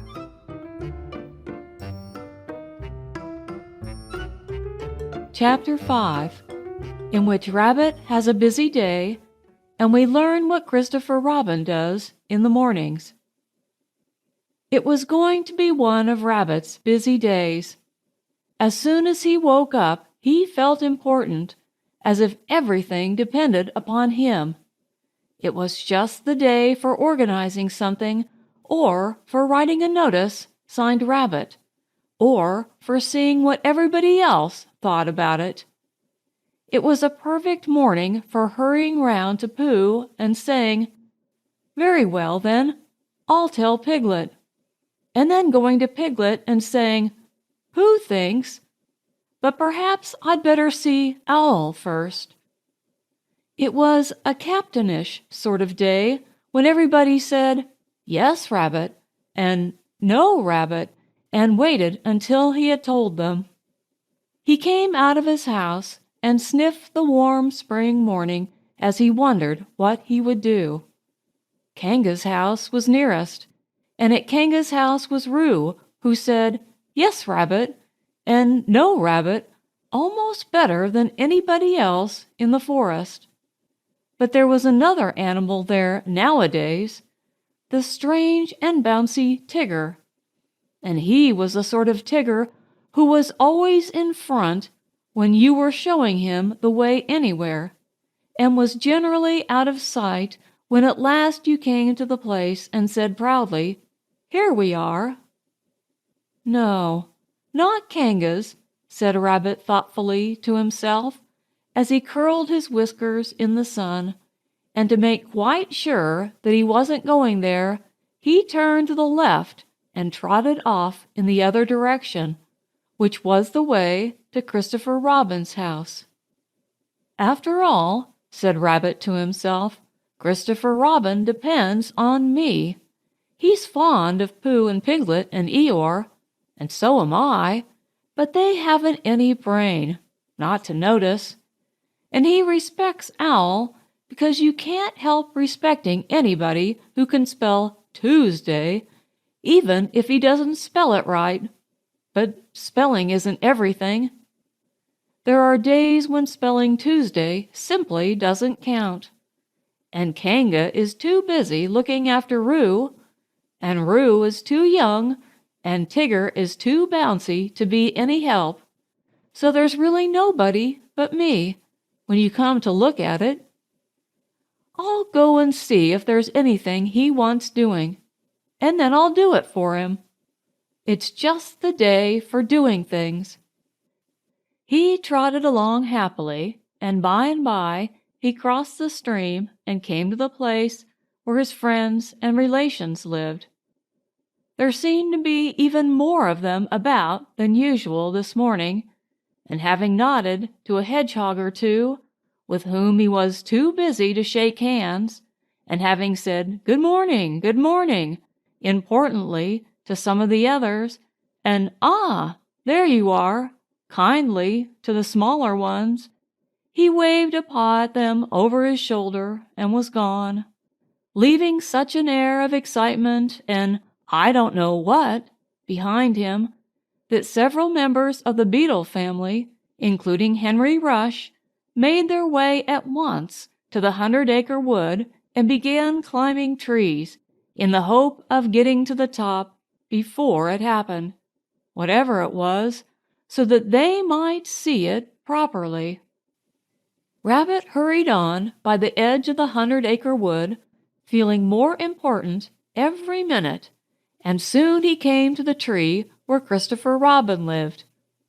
He knocked at the door, and he called out once or twice, and then he walked back a little way and put his paw up to keep the sun out, and called to the top of the tree, and then he turned all round and shouted, "Hello!" and "I say, it's Rabbit!" But nothing happened. Then he stopped and listened, and everything stopped and listened with him, and the forest was very lone and still and peaceful in the sunshine, until suddenly 100 miles above him a lark began to sing. "Bother," said Rabbit. "He's gone out." He went back to the green front door just to make sure, and he was turning away, feeling that his morning had got all spoiled, when he saw a piece of paper on the ground, and there was a pin in it, as if it had fallen off the door. "Huh," said Rabbit, feeling quite happy again. "Another notice." This is what it said: "Gone out, Baxon, busy, Baxon, C.R." "Huh," said Rabbit again. "I must tell the others," and he hurried off importantly. The nearest house was Owl's, and to Owl's house in the 100-acre wood he made his way. He came to Owl's door, and he knocked, and he rang, and he rang, and he knocked, and at last Owl's head came out and said, "Go away, I'm thinking." "Oh, it's you?" Which was how he always began. "Owl," said Rabbit shortly, "you and I have brains. The others have fluff. If there is any thinking to be done in this forest, and when I say thinking, I mean thinking, you and I must do it." "Yes," said Owl, "I was." "Read that." Owl took Christopher Robin's notice from Rabbit and looked at it nervously. He could spell his own name, W-O-L, and he could spell Tuesday so that you knew it wasn't Wednesday, and he could read quite comfortably when you weren't looking over his shoulder and saying, "Well?"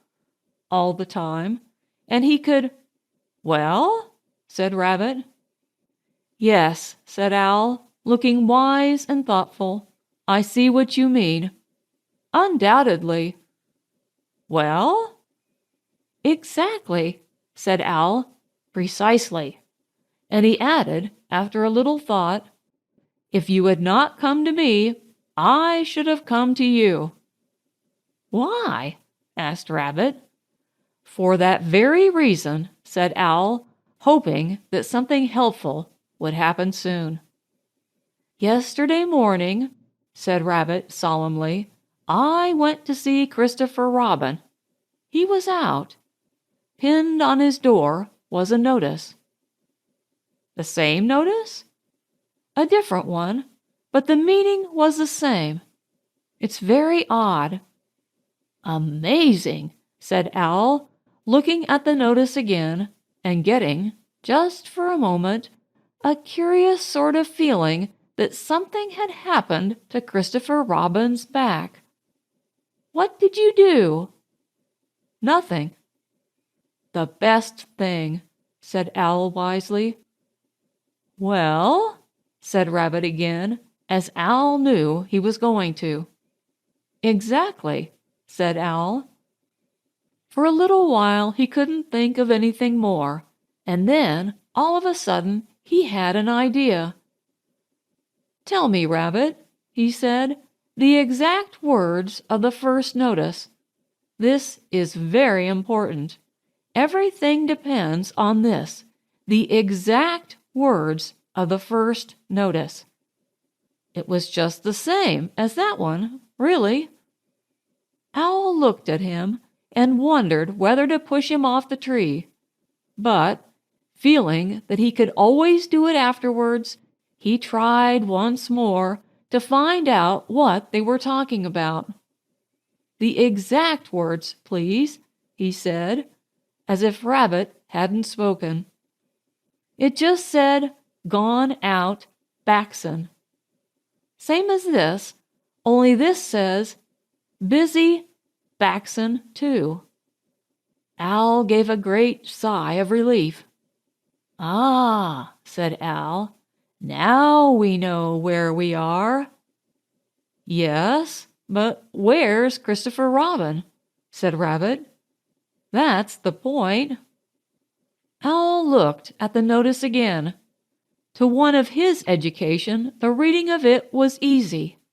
"Gone out, Baxon. Busy, Baxon."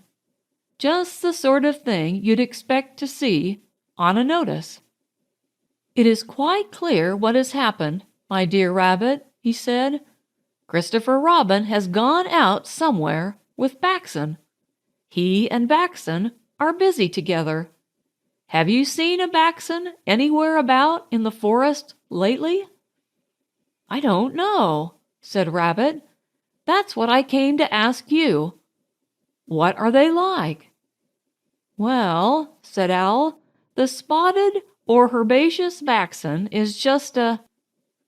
At least," he said, "it's really more of a... Of course," he said, "it depends on the..."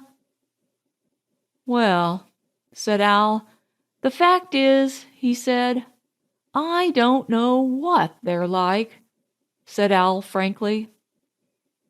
"Thank you," said Rabbit, and he hurried off to see Pooh. Before he had gone very far, he heard a noise, so he stopped and listened. This was the noise. Noise by Pooh. "Oh, the butterflies are flying, now the winter days are dying, and the primroses are trying to be seen. And the turtle doves are cooing, and the woods are up and doing, for the violets are ballooing in the green. Oh, the honey bees are gumming on their little wings and humming that the summer which is coming will be fun. And the cows are almost cooing, and the turtle doves are mooing, which is why a Pooh is pooing in the sun. For the spring is really springing, you can see a skylark singing, and the bluebells which are ringing can be heard. And the cuckoo isn't cooing, but he's cucking and he's oohing, and a Pooh is simply poohing like a bird. "Hello, Pooh," said Rabbit. "Hello, Rabbit," said Pooh dreamily. "Did you make that song up?" "Well, I sort of made it up," said Pooh. "It isn't brain," he went on humbly, "because you know why, Rabbit. But it comes to me sometimes." "Ah," said Rabbit, who never let things come to him, but always went and fetched them. "Well, the point is, have you seen a spotted or herbaceous baxen in the forest at all?" "No," said Pooh. "No," said Pooh. "I saw Tigger just now." "That's no good." "No," said Pooh. "I thought it wasn't." "Have you seen Piglet?" "Yes," said Pooh. "I suppose that isn't any good either?" he asked meekly. "Well, it depends if he saw anything." "He saw me," said Pooh.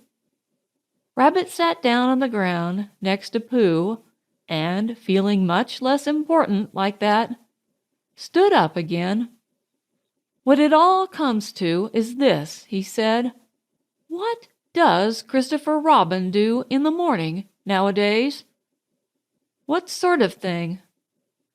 "Well, can you tell me anything you've seen him do in the morning these last few days?"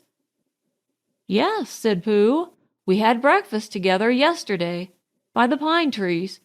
I'd made up a little basket, just a little fair-sized basket, an ordinary biggish sort of basket full of—" "Yes, yes," said Rabbit, "but I mean later than that. Have you seen him between 11 and 12? "Well," said Pooh, "at 11 o'clock. At 11 o'clock. Well, at 11 o'clock.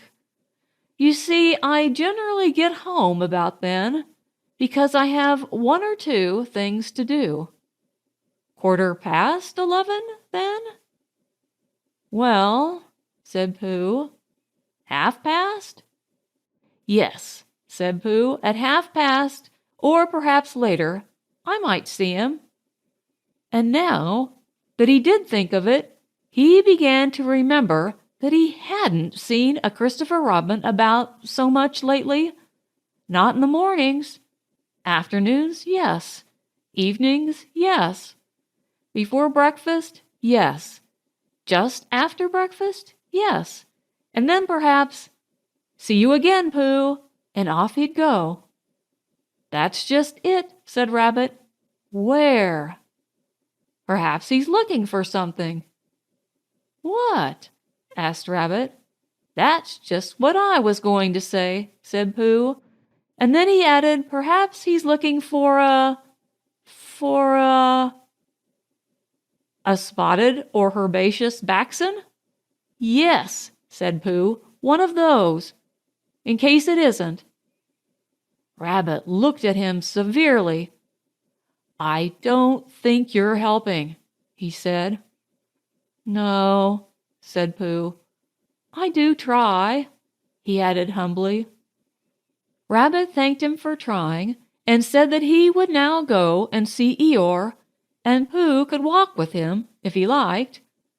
But Pooh, who felt another verse of his song coming on him, said he would wait for Piglet.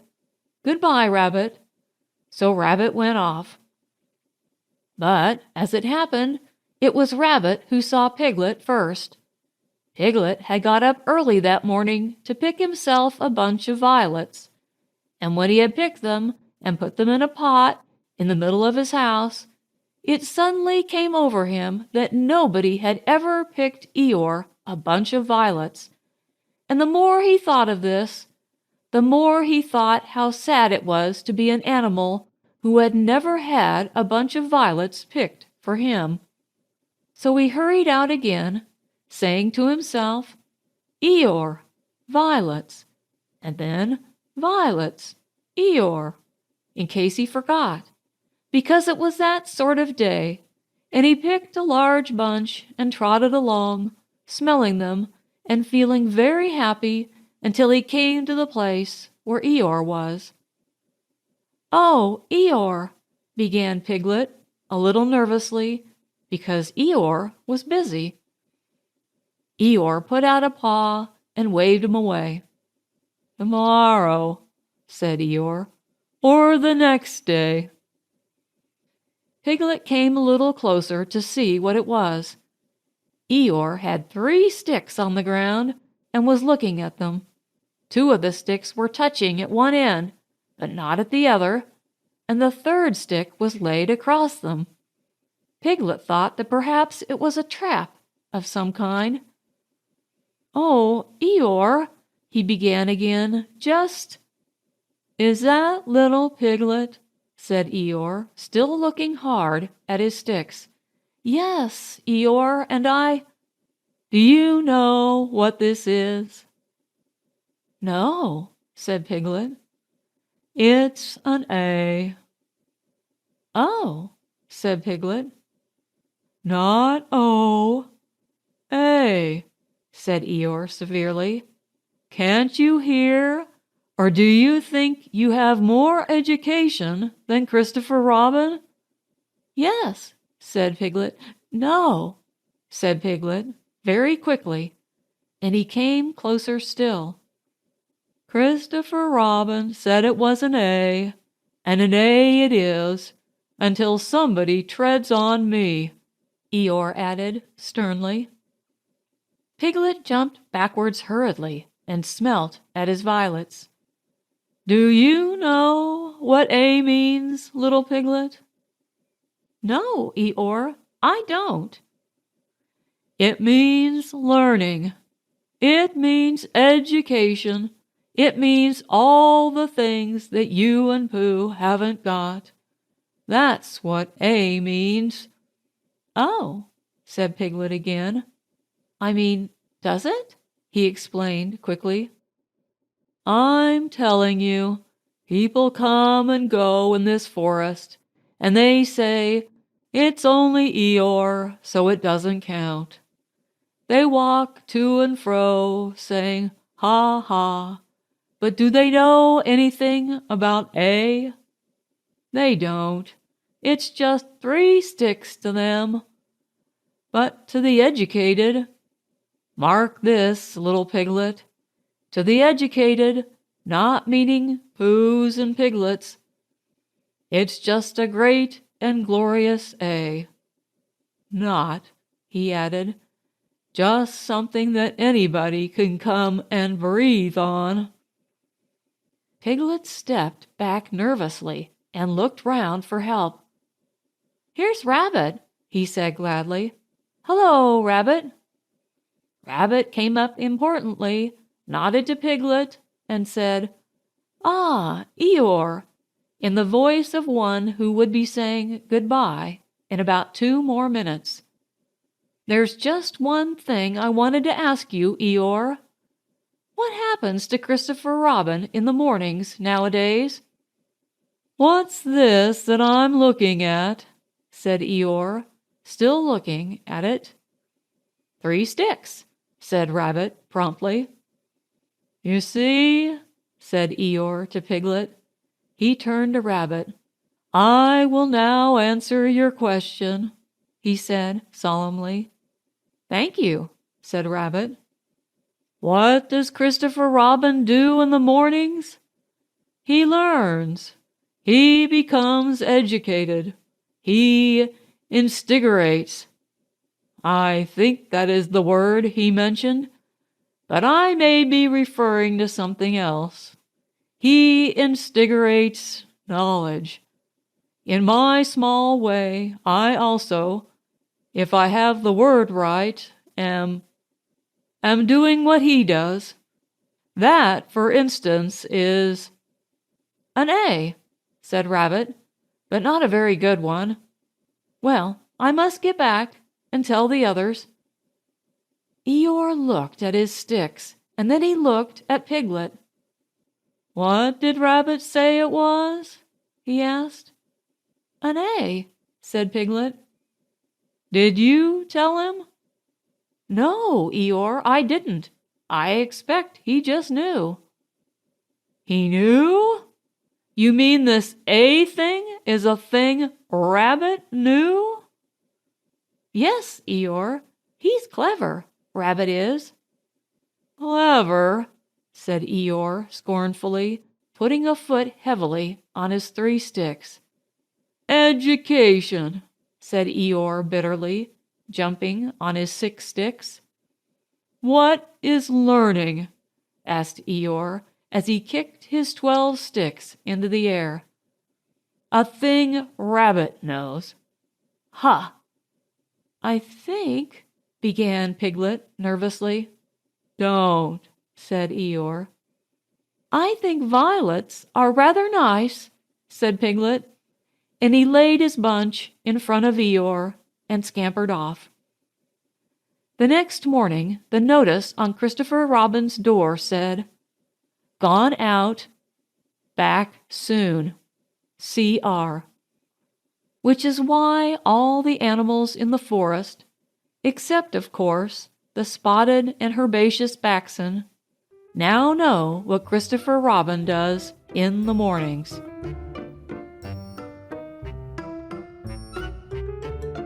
Chapter 6, in which Pooh invents a new game and Eeyore joins in. By the time it came to the edge of the forest, the stream had grown up, so that it was almost a river, and, being grown up, it did not run and jump and sparkle along as it used to do when it was younger, but moved more slowly. For it knew now where it was going, and it said to itself, "There is no hurry. We shall get there some day." But all the little streams higher up in the forest went this way and that, quickly, eagerly, having so much to find out before it was too late. There was a broad track, almost as broad as a road, leading from the outland to the forest, but before it could come to the forest, it had to cross this river. So, where it crossed, there was a wooden bridge, almost as broad as a road, with wooden rails on each side of it.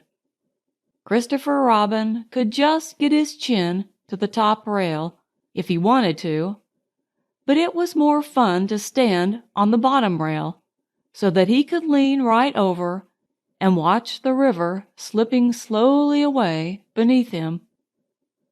Who could get his chin on to the bottom rail if he wanted to, but it was more fun to lie down and get his head under it, and watch the river slipping slowly away beneath him. And this was the only way in which Piglet and Roo could watch the river at all, because they were too small to reach the bottom rail. So they would lie down and watch it, and it slipped away very slowly, being in no hurry to get there. One day, when Pooh was walking towards this bridge, he was trying to make up a piece of poetry about fir cones, because there they were, lying about on each side of him, and he felt singy. So he picked a fir cone up and looked at it and said to himself, "This is a very good fir cone, and something ought to rhyme with it." But he couldn't think of anything, and then this came into his head suddenly. Here is a mystery about a little fir tree. Owl says it's his tree, and Kanga says it's her tree. "Which doesn't make sense," said Pooh, "because Kanga doesn't live in a tree." He had just come to the bridge, and not looking where he was going, he tripped over something, and the fir cone jerked out of his paw into the river. "Bother," said Pooh, as it floated slowly under the bridge, and he went back to get another fir cone, which had a rhyme to it. But then he thought that he would just look at the river instead, because it was a peaceful sort of day. So he lay down and looked at it, and it slipped slowly away beneath him, and suddenly there was his fir cone slipping away too. "That's funny," said Pooh. "I dropped it on the other side," said Pooh, "and it came out on this side. I wonder if it would do it again," and he went back for some more fir cones. It did. It kept doing it. Then he dropped 2 in at once and leant over the bridge to see which of them would come out first, and one of them did, but as they were both the same size, he didn't know if it was the one which he wanted to win, or the other one. So the next time he dropped 1 big one and 1 little one, and the big one came out first, which was what he had said it would do, and the little one came out last, which was what he had said it would do. So he had won twice. And when he went home for tea, he had won 36 and lost 28, which meant that he had, well, you take 28 from 36, and that's what he was, instead of the other way round. And that was the beginning of the game called Pooh Sticks, which Pooh invented, and which he and his friends used to play on the edge of the forest. But they played with sticks instead of fir cones, because they were easier to mark. Now, one day, Pooh and Piglet and Rabbit and Roo were all playing Pooh Sticks together. They had dropped their sticks in when Rabbit said, "Go," and then they had hurried across to the other side of the bridge, and now they were all leaning over the edge, waiting to see whose stick would come out first. But it was a long time coming, because the river was very lazy that day, and hardly seemed to mind if it didn't get there at all. "I can see mine," cried Roo. "No, I can't. It's something else. Can you see yours, Piglet?" "I thought I could see mine, but I couldn't." "There it is." "No, it isn't." "Can you see yours, Pooh?" "No," said Pooh. "I expect my stick's stuck," said Roo. "Rabbit, my stick's stuck. Is your stick stuck, Piglet?" "They always take longer than you think," said Rabbit. "How long do you think they'll take?" asked Roo. "I can see yours, Piglet," said Pooh suddenly. "Mine's a sort of grayish one," said Piglet, not daring to lean too far over in case he fell in. "Yes, that's what I can see. It's coming over onto my side." Rabbit leant over further than ever, looking for his, and Roo wriggled up and down, calling out, "Come on, Stick! Stick! Stick! Stick!" And Piglet got very excited, because his was the only one which had been seen, and that meant that he was winning. "It's coming," said Pooh. "Are you sure it's mine?" squeaked Piglet excitedly. "Yes, because it's gray, a big gray one. Here it comes, a very big gray... Oh, no, it isn't. It's Eeyore." And out floated Eeyore. "Eeyore!" cried everybody. Looking very calm, very dignified, with his legs in the air, came Eeyore from beneath the bridge. "It's Eeyore!" cried Roo, terribly excited. "Is that so?" said Eeyore, getting caught up by a little eddy and turning slowly round 3 times. "I wondered." "I didn't know you were playing," said Roo. "I'm not," said Eeyore. "Eeyore, what are you doing there?" said Rabbit. "I'll give you 3 guesses, Rabbit. Digging holes in the ground? Wrong. Leaping from branch to branch of a young tree? Wrong. Waiting for somebody to help me out of the river? Right. Give Rabbit time, and he'll always get the answer." "But Eeyore," said Pooh in distress, "what can how shall we?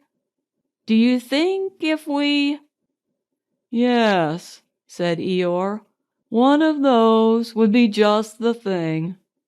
Thank you, Pooh." "He's going round and round," said Roo, much impressed.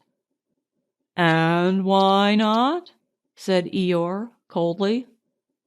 "I can swim too," said Roo proudly. "Not round and round," said Eeyore. "It's much more difficult. I didn't want to come swimming at all today," he went on, revolving slowly. "But if, when in, I decided to practice a slight circular movement from right to left, or perhaps I should say," he added, as he got into another eddy, "from left to right, just as it happens to occur to me, it is nobody's business but my own." There was a moment's silence while everybody thought. "I've got a sort of idea," said Pooh at last, "but I don't suppose it's a very good one." "I don't suppose it either," said Eeyore. "Go on, Pooh," said Rabbit. "Let's have it." "Well, if we all threw stones and things into the river on one side of Eeyore, the stones would make waves, and the waves would wash him to the other side."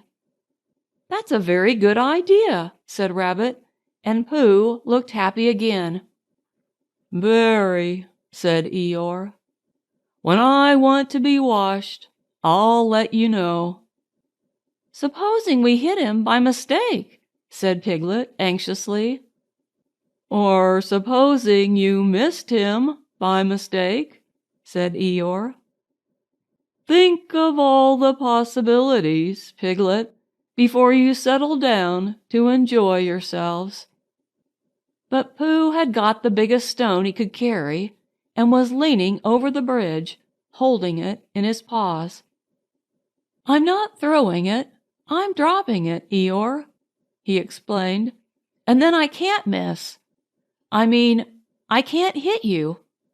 Could you stop turning round for a moment? Because it muddles me rather." "No," said Eeyore, "I like turning round." Rabbit began to feel that it was time he took command. "Now, Pooh," he said, "when I say now, you can drop it. Eeyore, when I say now, Pooh will drop his stone." "Thank you very much, Rabbit, but I expect I shall know." "Are you ready, Pooh?" "Piglet, give Pooh a little more room. Get back a bit there, Roo. Are you ready?" "No," said Eeyore. "Now," said Rabbit. Pooh dropped his stone. There was a loud splash, and Eeyore disappeared. It was an anxious moment for the watchers on the bridge. They looked and looked, and even the sight of Piglet's stick coming out a little in front of Rabbit's didn't cheer them up as much as you would have expected. And then, just as Pooh was beginning to think that he must have chosen the wrong stone, or the wrong river, or the wrong day for his idea, something gray showed for a moment by the river bank, and it got slowly bigger and bigger, and at last it was Eeyore coming out. With a shout, they rushed off the bridge and pushed and pulled at him, and soon he was standing among them again on dry land. "Oh, Eeyore, you are wet," said Piglet, feeling him. Eeyore shook himself and asked somebody to explain to Piglet what happened when you had been inside a river for quite a long time. "Well done, Pooh," said Rabbit kindly. "That was a good idea of ours." What was? Asked Eeyore. Hooshing you to the bank like that. Hooshing me? Said Eeyore in surprise. Hooshing me? You didn't think I was hooshed, did you? I dived. Pooh dropped a large stone on me, and so as not to be struck heavily on the chest, I dived and swam to the bank. You didn't really, whispered Piglet to Pooh, so as to comfort him. I didn't think I did, said Pooh anxiously. It's just Eeyore, said Piglet.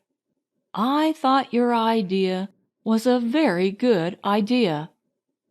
Pooh began to feel a little more comfortable because when you are a bear of very little brain and you think of things, you find sometimes that a thing which seemed very thingish inside you is quite different when it gets out into the open and has other people looking at it.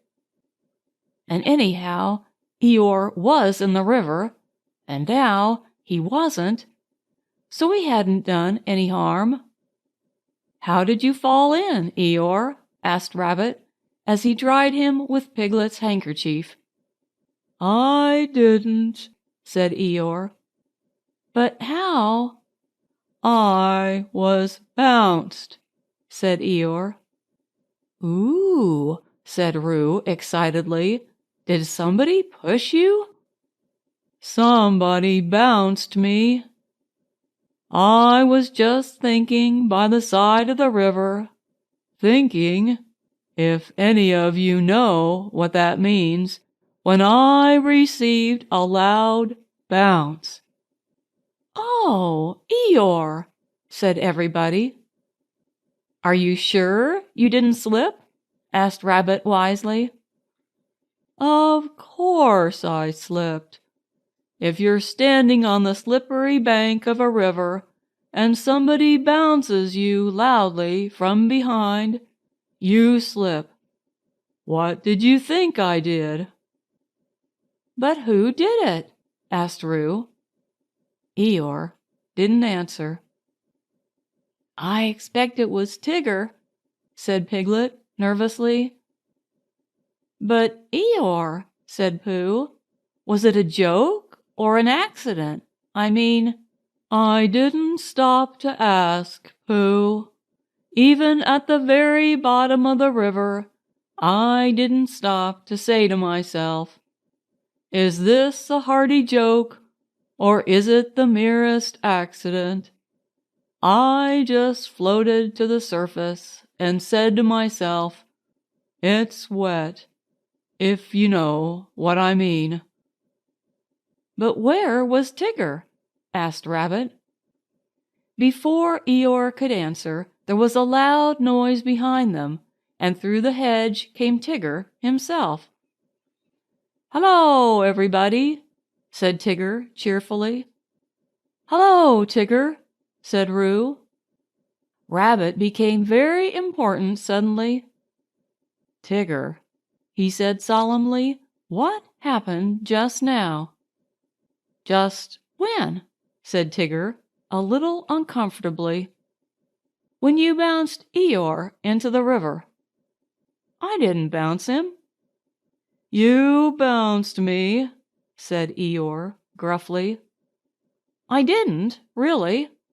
I had a cough, and I happened to be behind Eeyore, and then I said, grrr, up, but Why? Said Rabbit, helping Piglet up and dusting him. It's all right, Piglet. It took me by surprise, said Piglet nervously. That's what I call bouncing, said Eeyore. Taking people by surprise. Very unpleasant habit. I don't mind Tigger being in the forest, he went on, because it's a large forest, and there's plenty of room to bounce in. But I don't see why he should come into my little corner of it and bounce there. It isn't as if there was anything very wonderful about my little corner. Of course, for people who like cold, wet, ugly bits, it is something rather special, but otherwise it's just a corner. And if anybody feels bouncy—" "I didn't bounce, I coughed," said Tigger crossly. "Bouncy or coffee, it's all the same at the bottom of the river." "Well," said Rabbit, "all I can say is, well, here's Christopher Robin, so he can say it." Christopher Robin came down from the forest to the bridge, feeling all sunny and careless, and just as if twice 19 didn't matter a bit, as it didn't on such a happy afternoon. And he thought that if he stood on the bottom rail of the bridge and leant over and watched the river slipping slowly away beneath him, then he would suddenly know everything that there was to be known, and he would be able to tell Pooh, who wasn't quite sure about some of it. But when he got to the bridge and saw all the animals there, then he knew that it wasn't that kind of afternoon, but the other kind, when you wanted to do something. "It's like this, Christopher Robin," began Rabbit. "Tigger—" "No, I didn't," said Tigger. "Well, anyhow, there I was," said Eeyore. "But I don't think he meant to," said Pooh. "He just is bouncy," said Piglet, "and he can't help it." "Try bouncing me, Tigger," said Roo eagerly. "Eeyore, Tigger's going to try me. Piglet, do you think—" "Yes, yes," said Rabbit. "We don't all want to speak at once. The point is, what does Christopher Robin think about it?" "All I did was coughed," said Tigger. "He bounced," said Eeyore. "Well, I sort of boffed," said Tigger. "Hush," said Rabbit, holding up his paw. "What does Christopher Robin think about it all? That's the point." "Well," said Christopher Robin, not quite sure what it was all about, "I think—" "Yes?" said everybody. "I think we all ought to play Pooh Sticks." So they did, and Eeyore, who had never played it before, won more times than anybody else, and Roo fell in twice, the first time by accident, and the second time on purpose, because he suddenly saw Kanga coming from the forest, and he knew he'd have to go to bed anyhow. So then Rabbit said he'd go with them, and Tigger and Eeyore went off together, because Eeyore wanted to tell Tigger how to win at Pooh Sticks, which you do by letting your stick drop in a twitchy sort of way, if you understand what I mean, Tigger. And Christopher Robin and Pooh and Piglet were left on the bridge by themselves. For a long time they looked at the river beneath them, saying nothing, and the river said nothing too, for it felt very quiet and peaceful on this summer afternoon. "Tigger is all right, really," said Piglet lazily. "Of course he is," said Christopher Robin. "Everybody is, really," said Pooh. "That's what I think," said Pooh. "But I don't suppose I'm right," he said. "Of course you are," said Christopher Robin.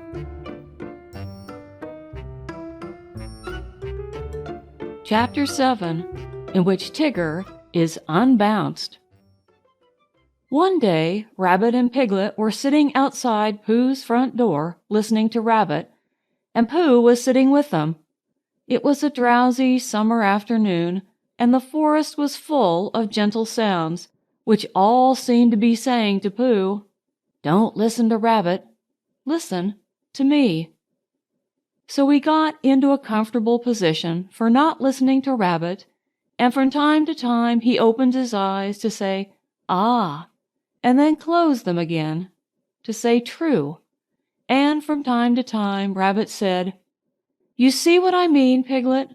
very earnestly, and Piglet nodded earnestly to show that he did. "In fact," said Rabbit, coming to the end of it at last, "Tigger's getting so bouncy nowadays that it's time we taught him a lesson. Don't you think so, Piglet?" Piglet said that Tigger was very bouncy, and that if they could think of a way of unbouncing him, it would be a very good idea. "Just what I feel," said Rabbit. "What do you say, Pooh?" Pooh opened his eyes with a jerk and said, "Extremely." "Extremely what?" asked Rabbit. "What you were saying," said Pooh. "Undoubtedly." Piglet gave Pooh a stiffening sort of nudge, and Pooh, who felt more and more that he was somewhere else, got up slowly and began to look for himself. "But how shall we do it?" asked Piglet. "What sort of a lesson, Rabbit?" "That's the point," said Rabbit. The word lesson came back to Pooh as one he had heard before somewhere. "There's a thing called twice times," he said. "Christopher Robin tried to teach it to me once, but it didn't." "What didn't?" said Rabbit. "Didn't what?" said Piglet. Pooh shook his head. "I don't know," he said. "It just didn't. What are we talking about?" "Pooh," said Piglet reproachfully, "haven't you been listening to what Rabbit was saying?" "I listened, but I had a small piece of fluff in my ear. Could you say it again, please, Rabbit?"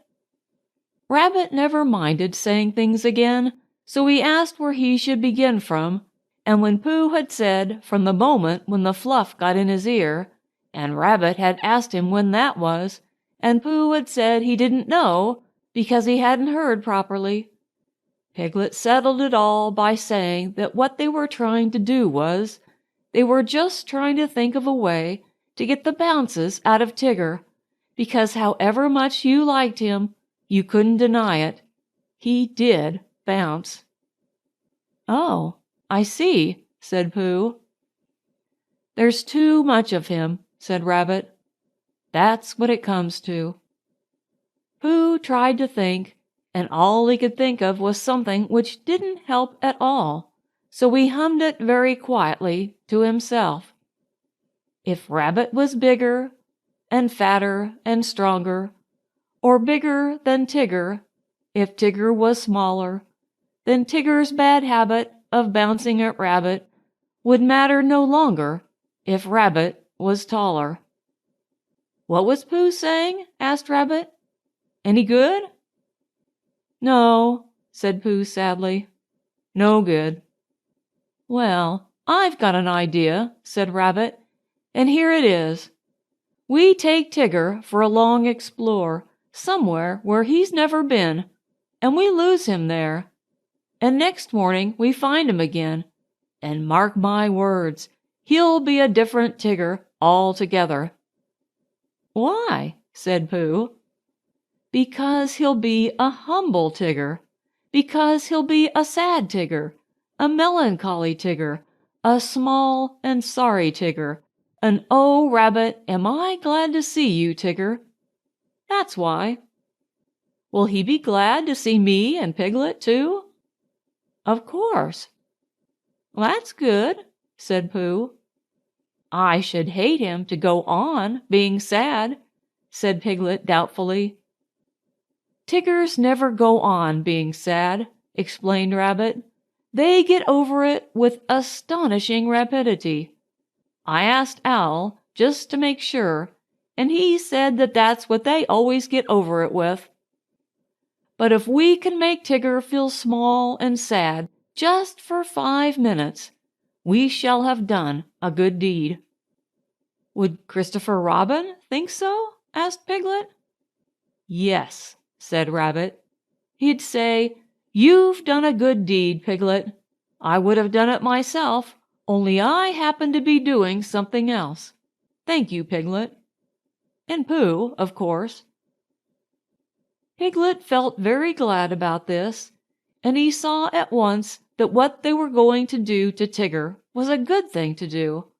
And as Pooh and Rabbit were doing it with him, it was a thing which even a very small animal could wake up in the morning and be comfortable about doing. So the only question was, where should they lose Tigger?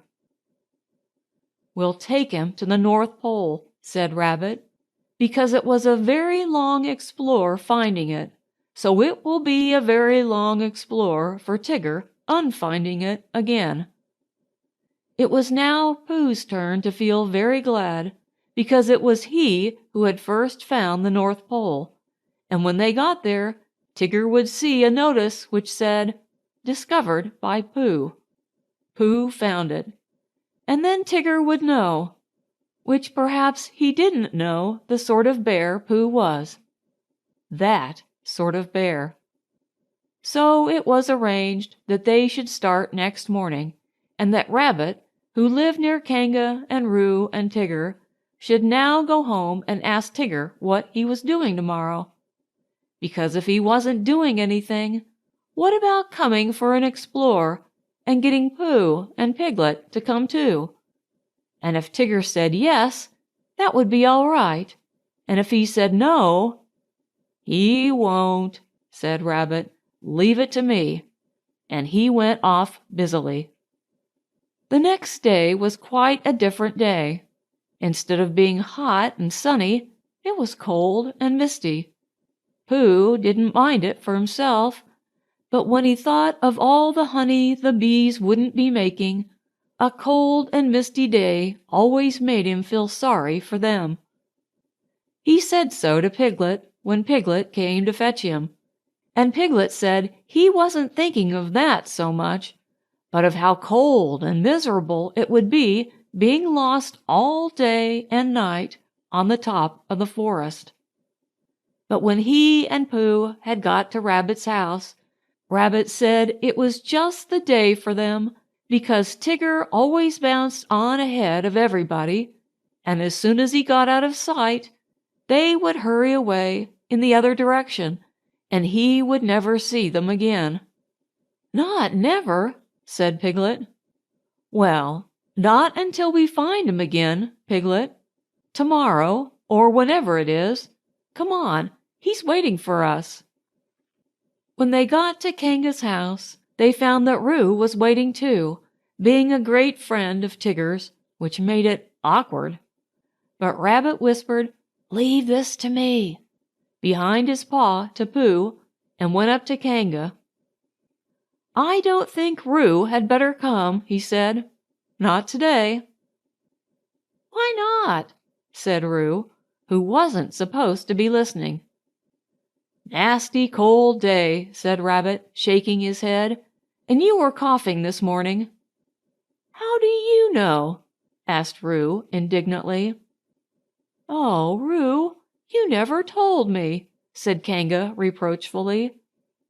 "It was a biscuit cough," said Roo, "not one you tell about." "I think not today, dear. Another day." "Tomorrow?" said Roo hopefully. "We'll see," said Kanga. "You're always seeing, and nothing ever happens," said Roo sadly. "Nobody could see on a day like this, Roo," said Rabbit. "I don't expect we shall get very far. And then this afternoon we'll— Ah, Tigger, there you are. Come on. Goodbye, Roo. This afternoon Come on, Pooh. All ready? That's right. Come on." So they went. At first Pooh and Rabbit and Piglet walked together, and Tigger ran round them in circles.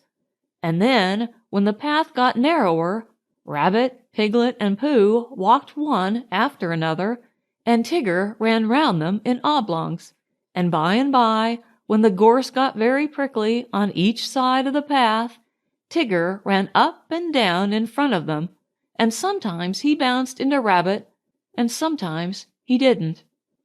And as they got higher, the mist got thicker, so that Tigger kept disappearing, and then when you thought he wasn't there he was again, saying, "I say, come on," and before you could say anything, there he wasn't. Rabbit turned around and nudged Piglet. "The next time," he said, "tell Pooh." "The next time," said Piglet to Pooh. "The next what?" said Pooh to Piglet. Tigger appeared suddenly, bounced into Rabbit, and disappeared again. "Now," said Rabbit. He jumped into a hollow by the side of the path, and Pooh and Piglet jumped after him. They crouched in the bracken, listening. The forest was very silent when you stopped and listened to it. They could see nothing and hear nothing. "Hush," said Rabbit. "I am," said Pooh. There was a pattering noise, then silence again.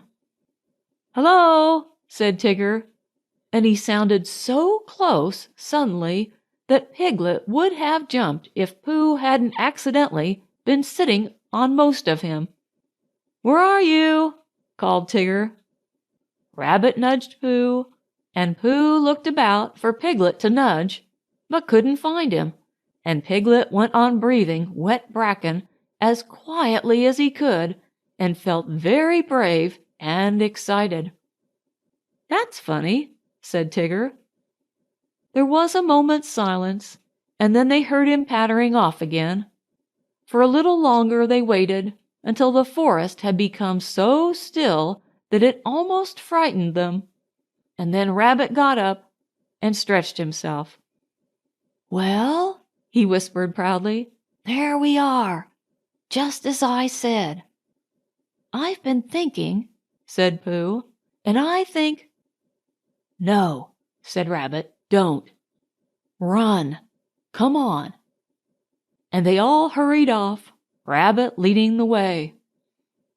"Now," said Rabbit, after they had gone a little way, "we can talk. What were you going to say, Pooh?" "Nothing much. Why are we going along here?" "Because it's the way home." "Oh," said Pooh. "I think it's more to the right," said Piglet nervously. "What do you think, Pooh?" Pooh looked at his two paws. He knew that one of them was the right, and he knew that when you had decided which one of them was the right, then the other one was the left. But he never could remember how to begin. "Well," he said slowly. "Come on," said Rabbit. "I know it's this way." They went on. 10 minutes later they stopped again. "It's very silly," said Rabbit, "but just for the moment "Ah, of course. Come on." "Here we are," said Rabbit 10 minutes later. "No, we're not." "Now," said Rabbit 10 minutes later, "I think we ought to be getting—" "Or are we a little bit more to the right than I thought?" "It's a funny thing," said Rabbit 10 minutes later, "how everything looks the same in a mist. Have you noticed it, Pooh?" Pooh said that he had.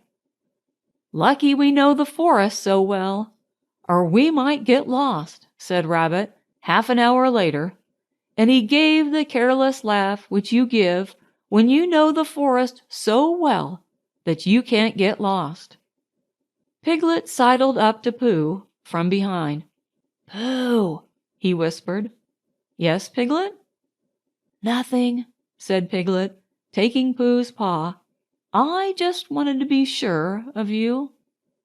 When Tigger had finished waiting for the others to catch up, and they hadn't, and when he had got tired of having nobody to say, "I say, come on," to, he thought he would go home. So he trotted back, and the first thing Kanga said when she saw him was, "There's a good Tigger. You're just in time for your strengthening medicine." And she poured it out for him. Roo said proudly, "I've had mine." And Tigger swallowed his and said, "So have I." And then he and Roo pushed each other about in a friendly way, and Tigger accidentally knocked over 1 or 2 chairs by accident, and Roo accidentally knocked over one on purpose, and Kanga said, "Now then, run along." "Where shall we run along to?" asked Roo. "You can go and collect some fir cones for me," said Kanga, giving them a basket. So they went to the 6 pine trees and threw fir cones at each other until they had forgotten what they came for, and they left the basket under the trees and went back to dinner. And it was just as they were finishing dinner that Christopher Robin put his head in at the door. "Where's Pooh?" he asked. "Tigger, dear, where's Pooh?" said Kanga.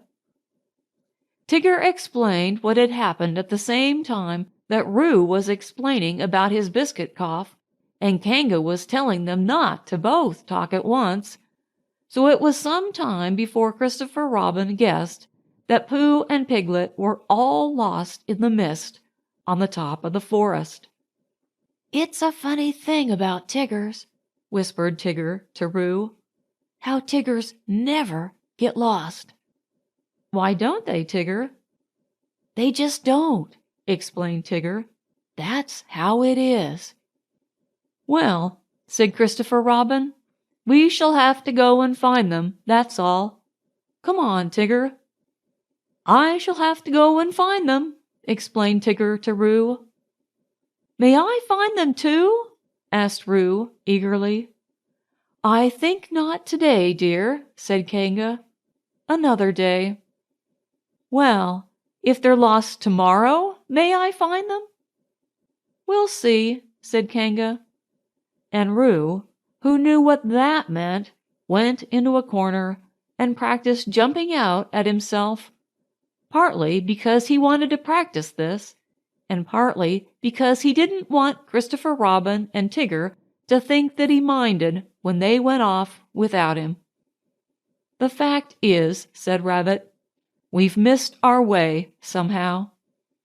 They were having a rest in a small sand pit on the top of the forest. Pooh was getting rather tired of that sand pit, and suspected it of following them about, because whichever direction they started in, they always ended up at it, and each time, as it came through the mist at them, Rabbit said triumphantly, "Now I know where we are," and Pooh said sadly, "So do I." And Piglet said nothing. He had tried to think of something to say, but the only thing he could think of was, "Help! Help!" And it seemed silly to say that when he had Pooh and Rabbit with him.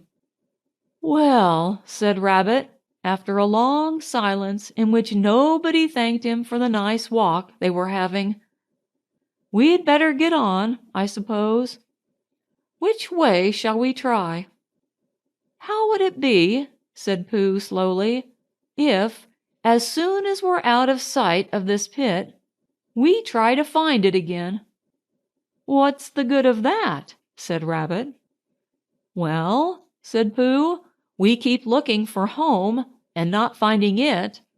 So I thought that if we looked for this pit, we'd be sure not to find it, which would be a good thing, because then we might find something that we weren't looking for, which might be just what we were looking for, really." "I don't see much sense in that," said Rabbit. "No," said Pooh humbly, "there isn't. But there was going to be when I began it. It's just that something happened to it on the way.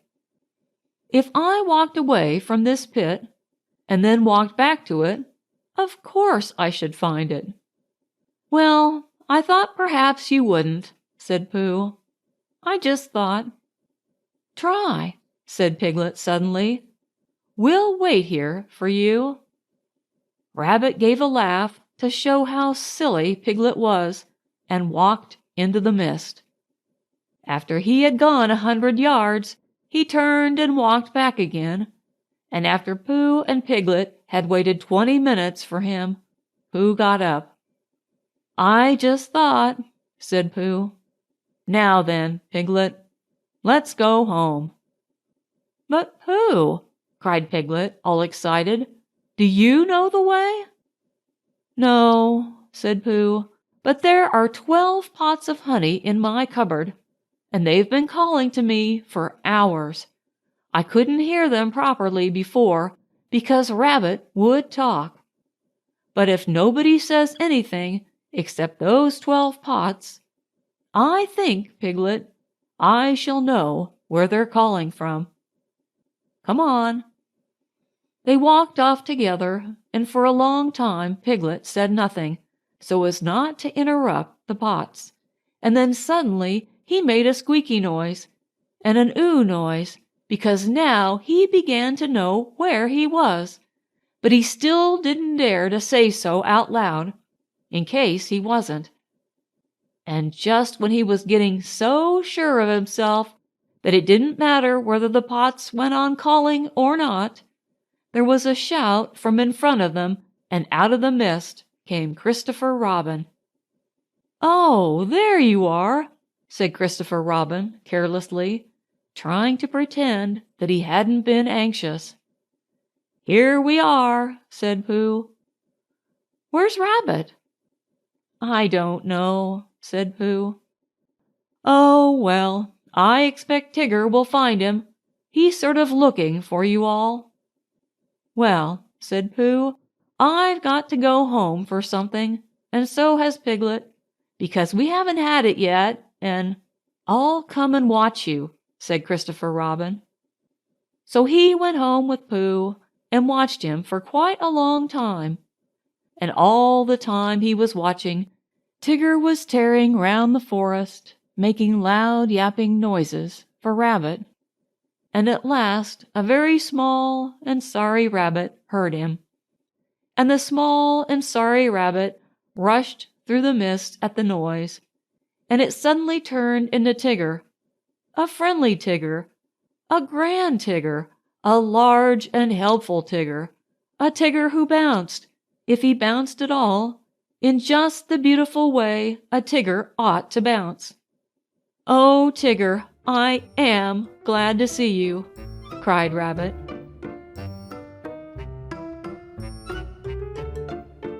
Chapter 8, in which Piglet does a very grand thing. Halfway between Pooh's house and Piglet's house was a thoughtful spot where they met sometimes when they had decided to go and see each other, and as it was warm and out of the wind, they would sit down there for a little and wonder what they would do now that they had seen each other. One day, when they had decided not to do anything, Pooh made up a verse about it, so that everybody should know what the place was for. This warm and sunny spot belongs to Pooh, and here he wonders what he's going to do. Oh, bother, I forgot. It's Piglet's, too. Now one autumn morning, when the wind had blown all the leaves off the trees in the night, and was trying to blow the branches off, Pooh and Piglet were sitting in the thoughtful spot and wondering. "What I think," said Pooh, "is I think we'll go to Pooh Corner and see Eeyore, because perhaps his house has been blown down, and perhaps he'd like us to build it again." "What I think," said Piglet, "is I think we'll go and see Christopher Robin, only he won't be there, so we can't." "Let's go and see everybody," said Pooh, "because when you've been walking in the wind for miles, and you suddenly go into somebody's house, and he says, 'Hello, Pooh, you're just in time for a little smackerel of something,' and you are, then it's what I call a friendly day, Piglet thought that they ought to have a reason for going to see everybody, like looking for Small or organizing an expedition, if Pooh could think of something. Pooh could. "We'll go because it's Thursday," he said, "and we'll go to wish everybody a very happy Thursday. Come on, Piglet." They got up, and when Piglet had sat down again, because he didn't know the wind was so strong, and had been helped up by Pooh, they started off. They went to Pooh's house first, and luckily Pooh was at home just as they got there, so he asked them in, and they had some, and then they went on to Kanga's house, holding on to each other and shouting, "Isn't it?" and "What?" and "I can't hear." By the time they got to Kanga's house, they were so buffeted that they stayed to lunch. Just at first, it seemed rather cold outside afterwards, so they pushed on to Rabbit's as quickly as they could. "We've come to wish you a very happy Thursday," said Pooh, when he had gone in and out once or twice just to make sure that he could get out again. "Why, what's going to happen on Thursday?" asked Rabbit, and when Pooh had explained, and Rabbit, whose life was made up of important things, said, "Oh, I thought you'd really come about something," they sat down for a little, and by Pooh and Piglet went on again. The wind was behind them now, so they didn't have to shout. "Rabbit's clever," said Pooh thoughtfully. "Yes," said Piglet, "Rabbit's clever." "And he has brain." "Yes," said Piglet, "Rabbit has brain." There was a long silence. "I suppose," said Pooh, "that's why he never understands anything." Christopher Robin was at home by this time because it was the afternoon, and he was so glad to see them that they stayed there until very nearly tea time, and then they had a very nearly tea, which is one you forget about afterwards, and hurried on to Pooh Corner so as to see Eeyore before it was too late to have a proper tea with Owl. "Hello, Eeyore," they called out cheerfully. "Ah," said Eeyore, "lost your way?" "We just came to see you," said Piglet, "and to see how your house was. Look, Pooh, it's still standing." "I know," said Eeyore. "Very odd. Somebody ought to have come down and pushed it over." "We wondered whether the wind would blow it down," said Pooh.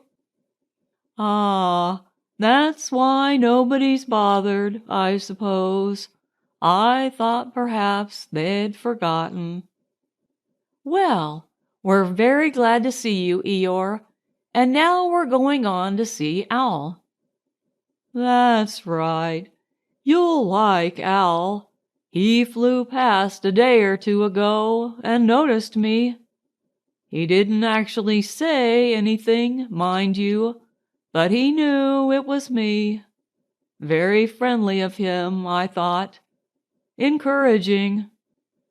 Pooh and Piglet shuffled about a little and said, "Well, goodbye, Eeyore," as lingeringly as they could, but they had a long way to go and wanted to be getting on.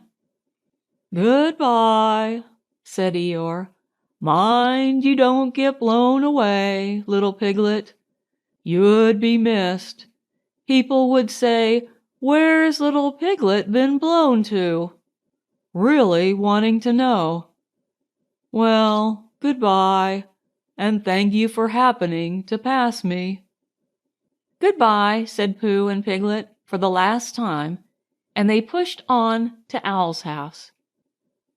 The wind was against them now, and Piglet's ears streamed behind him like banners as he fought his way along, and it seemed hours before he got them into the shelter of the 100-acre wood, and they stood up straight again to listen, a little nervously, to the roaring of the gale among the tree-tops.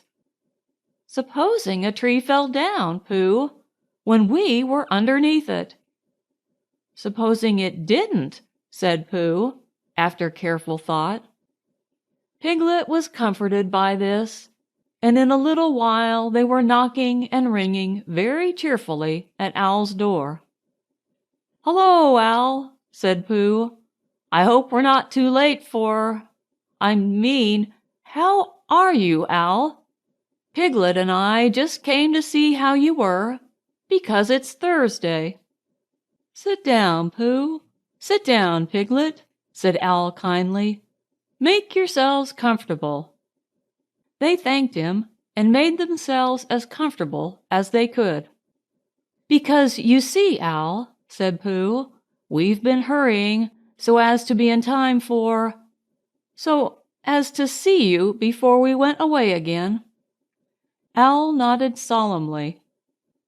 "Correct me if I am wrong," he said, "but am I right in supposing that it is a very blusterous day outside?" "Very," said Piglet, who was quietly thawing his ears and wishing that he was safely back in his own house. "I thought so," said Owl. "It was on just such a blusterous day as this that my Uncle Robert, a portrait of whom you will see upon the wall on your right, Piglet, was returning in the late forenoon from a— What's that?" There was a loud cracking noise. "Look out!" cried Pooh. "Mind the clock! Out of the way, Piglet! Piglet, I'm falling on you!" "Help!" cried Piglet. Pooh's side of the room was slowly tilting upwards, and his chair began sliding down on Piglet's.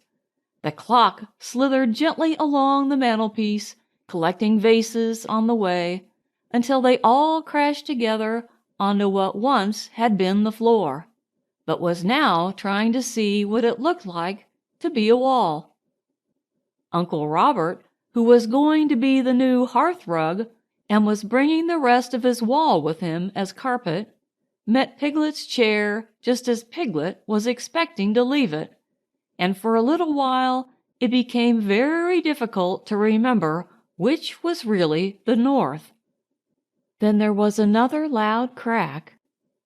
Owl's room collected itself feverishly, and there was silence.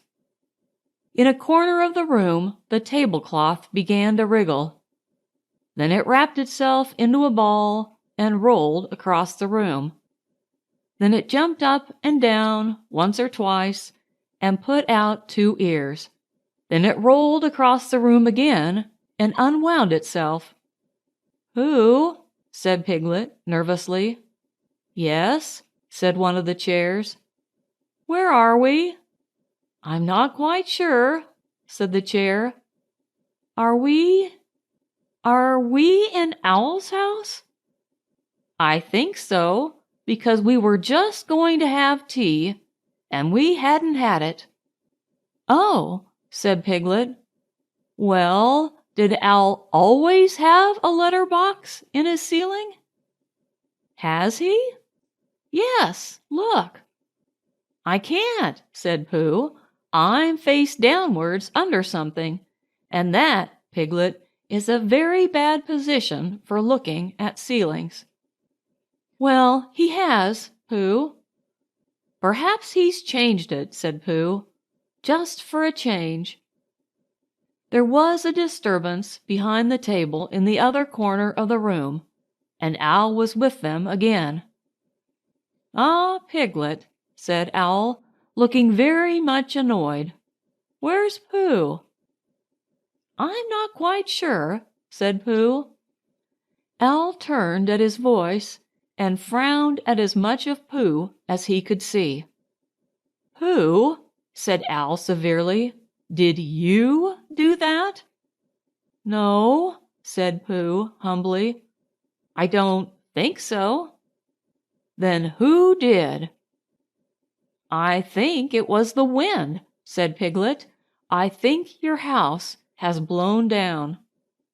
"Oh, is that it? I thought it was Pooh." "No," said Pooh. "If it was the wind," said Owl, considering the matter, "then it wasn't Pooh's fault. No blame can be attached to him." With these kind words he flew up to look at his new ceiling. "Piglet!" called Pooh in a loud whisper. Piglet leant down to him. "Yes, Pooh? What did he say was attached to me?" "He said he didn't blame you." "Oh, I thought he meant—" "Oh, I see." "Owl," said Piglet, "come down and help Pooh." Owl, who was admiring his letter box, flew down again. Together they pushed and pulled at the armchair, and in a little while Pooh came out again from underneath and was able to look round him again. "Well," said Owl, "this is a nice state of things." "What are we going to do, Pooh? Can you think of anything?" asked Piglet. "Well, I had just thought of something," said Pooh. "It was just a little thing I thought of." And he began to sing.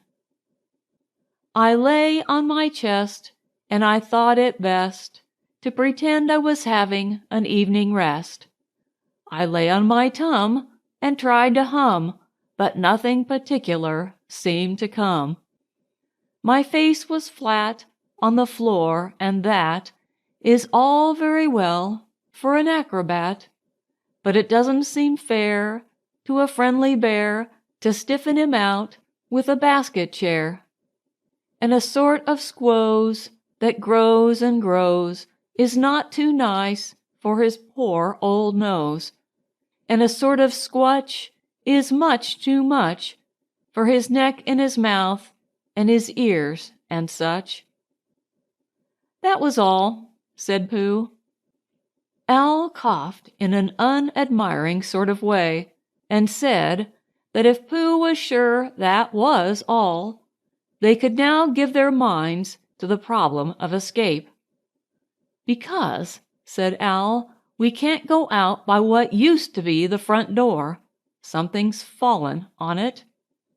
"But how else can you go out?" asked Piglet anxiously.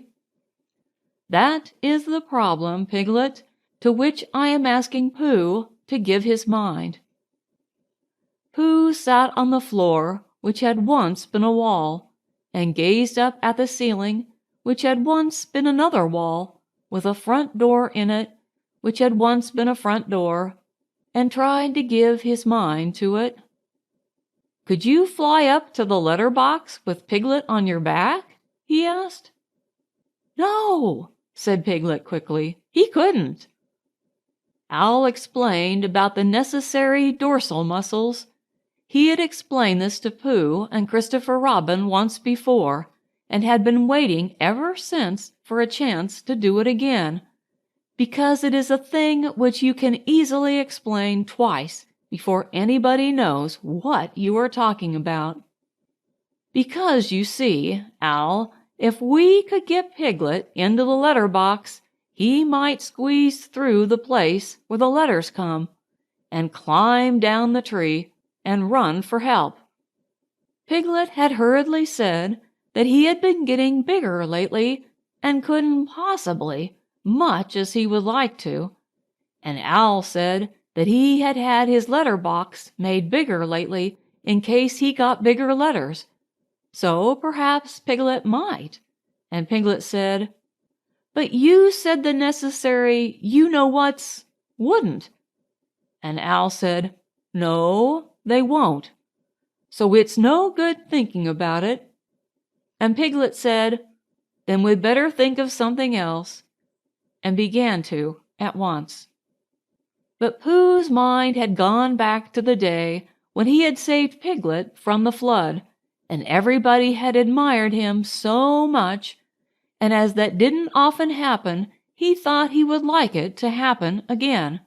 And suddenly, just as it had come before, an idea came to him. "Owl," said Pooh, "I have thought of something."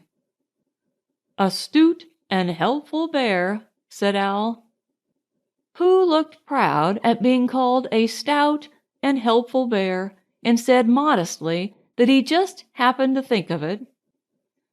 "You tied a piece of string to Piglet, and you flew it up to the letter box with the other end in your beak, and you pushed it through the wire and brought it down to the floor, and you and Pooh pulled hard at this end, and Piglet went slowly up at the other end, and there you were." "And there Piglet is," said Owl, "if the string doesn't break." "Supposing it does?" asked Piglet, wanting to know. "Then we try another piece of string." This was not very comforting to Piglet, because however many pieces of string they tried pulling up with it, it would always be the same hymn coming down. But still it did seem the only thing to do. So with one last look back in his mind at all the happy hours he had spent in the forest not being pulled up to the ceiling by a piece of string, Piglet nodded bravely at Pooh and said that it was a very clever pup-pup-pup plan. "It won't break," whispered Pooh comfortingly, "because you're a small animal, and I'll stand underneath, and if you save us all, it will be a very grand thing to talk about afterwards, and perhaps I'll make up a song, and people will say, 'It was so grand what Piglet did that a respectful Pooh song was made about it.'" Piglet felt much better after this, and when everything was ready, and he found himself slowly going up to the ceiling, he was so proud that he would have called out, "Look at me!" if he hadn't been afraid that Pooh and Piglet would let go of their end of the string and look at him. "Up we go," said Pooh cheerfully. "The ascent is proceeding as expected," said Owl helpfully. Soon it was over. Piglet opened the letter box and climbed in. Then, having untied himself, he began to squeeze through the slit, through which in the old days when front doors were front doors, many an unexpected letter that WOL had written to himself had come slipping. He squeezed and he squoze, and then with one last squooze he was out. Happy and excited, he turned round to squeak a last message to the prisoners. "It's all right," he called through the letter box. "Your tree is blown right over, Owl, and there's a branch across the door, but Christopher Robin and I can move it, and we'll bring a rope for Pooh, and I'll go and tell him now. And I can climb down quite easily. I mean, it's dangerous, but I can do it all right, and Christopher Robin and I will be back in about half an hour. Goodbye, Pooh." And without waiting to hear Pooh's answer, "Goodbye, and thank you, Piglet," he was off.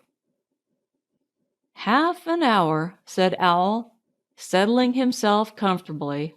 "That will just give me time to finish that story I was telling you about my Uncle Robert, a portrait of whom you see underneath you. Now, let me see. Where was I? Oh, yes, it was on just such a blusterous day as this that my Uncle Robert—" Pooh closed his eyes.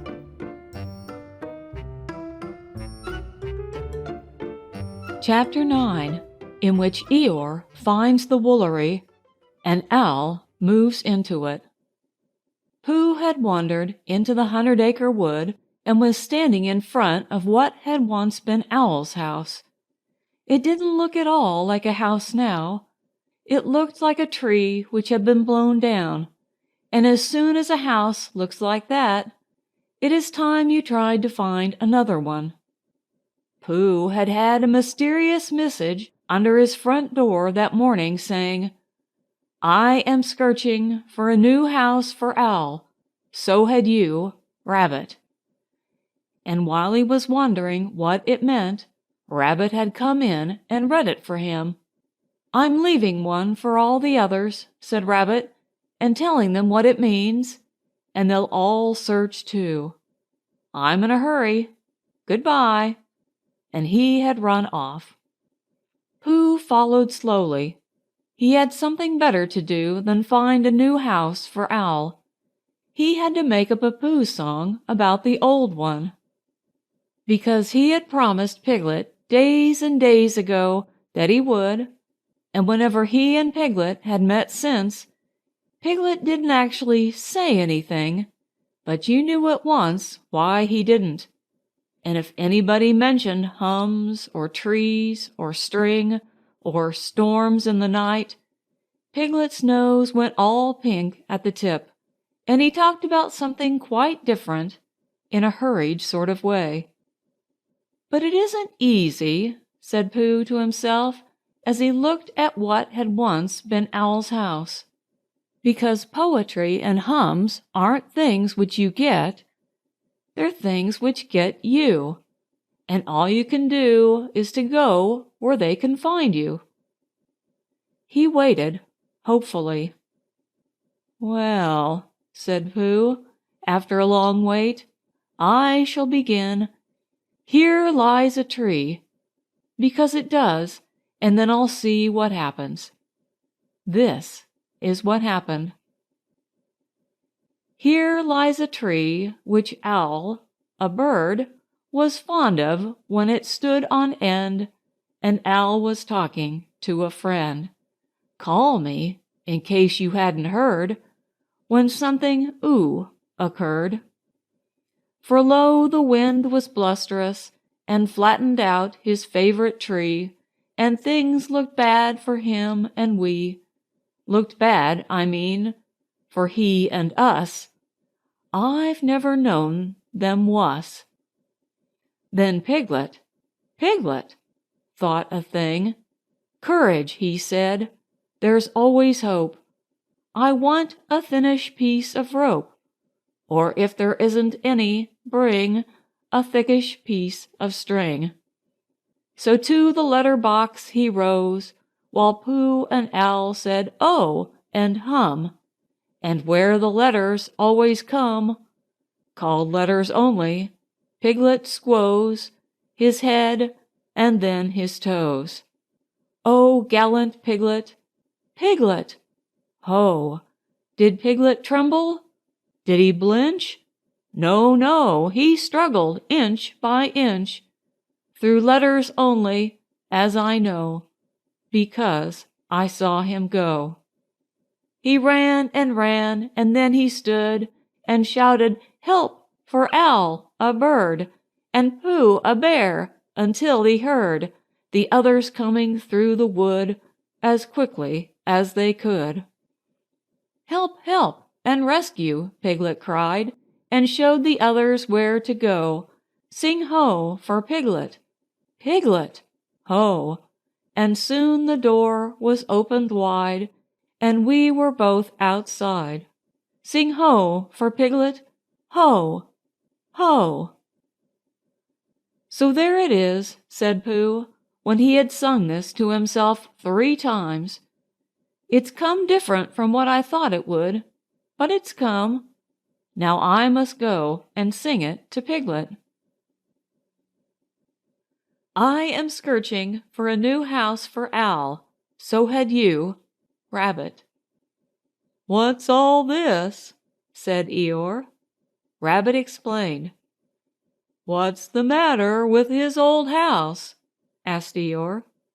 Rabbit explained. "Nobody tells me," said Eeyore. "Nobody keeps me informed. I make it 17 days come Friday since anybody spoke to me." "It certainly isn't 17 days." "Come Friday," explained Eeyore. "And today's Saturday," said Rabbit, so that would make it 11 days, and I was here myself a week ago." "Not conversing," said Eeyore. "Not first one, then the other. You said hello, and flashed past. I saw your tail in the distance as I was meditating my reply. I had thought of saying, 'What?' But of course it was then too late." "Well, I was in a hurry." "No give and take," Eeyore went on. "No exchange of thought. Hello. What? I mean, it gets you nowhere, particularly if the other person's tail is only just in sight for the second half of the conversation. It's your fault, Eeyore. You've never been to see any of us. You just stay here in this one corner of the forest, waiting for the others to come to you. Why don't you go to them sometimes?" Eeyore was silent for a little while, thinking. "There may be something in what you say, Rabbit," he said at last. "I must move about more. I must come and go." "That's right, Eeyore. Drop in on any of us at any time, when you feel like it." "Thank you, Rabbit. And if anybody says in a loud voice, 'Bother, it's Eeyore,' I can drop out again." Rabbit stood on one leg for a moment. "Well," he said, "I must be going." "Goodbye," said Eeyore. "What? Oh, goodbye. And if you do come across a house for Owl, you must let us know." "I will give my mind to it," said Eeyore. Rabbit went. Pooh had found Piglet, and they were walking back to the 100-acre wood together. "Piglet," said Pooh, a little shyly, after they had walked for some time without saying anything. "Yes, Pooh?" "Do you remember when I said that a respectful Pooh song might be written about you-know-what?" "Did you, Pooh?" said Piglet, getting a little pink round the nose. "Oh, yes, I believe you did." "It's been written, Piglet." The pink went slowly up Piglet's nose to his ears and settled there. "Has it, Pooh?" he asked huskily. About that time when—" "Do you mean really written?" "Yes, Piglet." The tips of Piglet's ears glowed suddenly, and he tried to say something, but even after he had husked once or twice, nothing came out. So Pooh went on. "There are 7 verses in it." "7?" said Piglet, as carelessly as he could. "You don't often get 7 verses in a hum, do you, Pooh?" "Never," said Pooh. "I don't suppose it's ever been heard of before." "Do the others know yet?" asked Piglet, stopping for a moment to pick up a stick and throw it away. "No," said Pooh, "and I wondered which you would like best, for me to hum it now, or to wait till we find the others, and then hum it to all of you." Piglet thought for a little. "I think what I'd like best, Pooh, is I'd like you to hum it to me now, and then to hum it to all of us, because then everybody would hear it, but I could say, 'Oh yes, Pooh's told me,' and pretend not to be listening." So Pooh hummed it to him, all the 7 verses, and Piglet said nothing, but just stood and glowed. Never before had anyone sung ho for Piglet. Piglet, ho! all by himself. When it was over, he wanted to ask for one of the verses over again, but didn't quite like to. It was the verse beginning, "O gallant piglet," and it seemed to him a very thoughtful way of beginning a piece of poetry. "Did I really do all that?" he said at last. "Well," said Pooh, in a piece of poetry, well, you did it, Piglet, because the poetry says you did, and that's how people know." "Oh," said Piglet, "because I thought I did blench a little, just at first, and it says, 'Did he blench?' No, no. That's why." "You only blenched inside," said Pooh, "and that's the bravest way for a very small animal not to blench that there is." Piglet sighed with happiness and began to think about himself. He was brave. When they got to Owl's old house, they found everybody else there except Eeyore. Christopher Robin was telling them what to do, and Rabbit was telling them again directly afterwards, in case they hadn't heard, and then they were all doing it. They had got a rope and were pulling Owl's chairs and pictures and things out of his old house so as to be ready to put them into his new one. Kanga was down below, tying the things on, and calling out to Owl, "You don't want this dirty old dishcloth any more, will you? And what about this carpet? It's all holes." And Owl was calling back indignantly, "Of course I do. It's just a question of arranging the furniture properly. And it isn't a dishcloth, it's my shawl." Every now and then Roo fell in and came back on the rope with the next article, which flustered Kanga a little because she never knew where to look for him. So she got cross with Owl and said that his house was a disgrace, all damp and dirty, and it was quite time it did tumble down. "Look at that horrid bunch of toadstools growing out of the floor there." So Owl looked down, a little surprised because he didn't know about this, and then gave a short sarcastic laugh and explained that that was his sponge, and that if people didn't know a perfectly ordinary bath sponge when they saw it, things were coming to a pretty pass.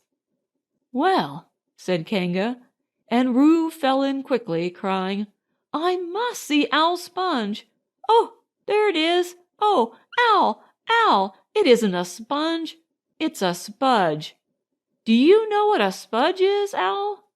It's when your sponge gets all—" And Kanga said, "Roo, dear," very quickly, because that's not the way to talk to anybody who can spell Tuesday. But they were all quite happy when Pooh and Piglet came along, and they stopped working in order to have a little rest and listen to Pooh's new song. And then they all told Pooh how good it was, and Piglet said carelessly, "It is good, isn't it? I mean, as a song." "And what about the new house?" asked Pooh. "Have you found it, Owl?" "He's found a name for it," said Christopher Robin, lazily nibbling at a piece of grass. "So now all he wants is the house." "I am calling it this," said Owl importantly, and he showed them what he had been making.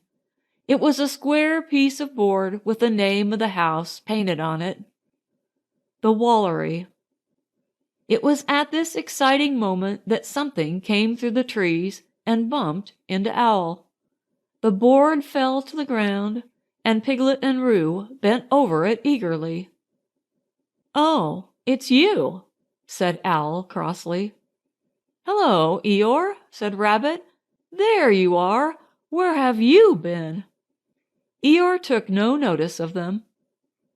"Good morning, Christopher Robin," he said, brushing away Roo and Piglet, and sitting down on the Woolery. "Are we alone?" "Yes," said Christopher Robin, smiling to himself. "I have been told. The news has worked through to my corner of the forest, the damp bit down on the right, which nobody wants, that a certain person is looking for a house. I have found one for him."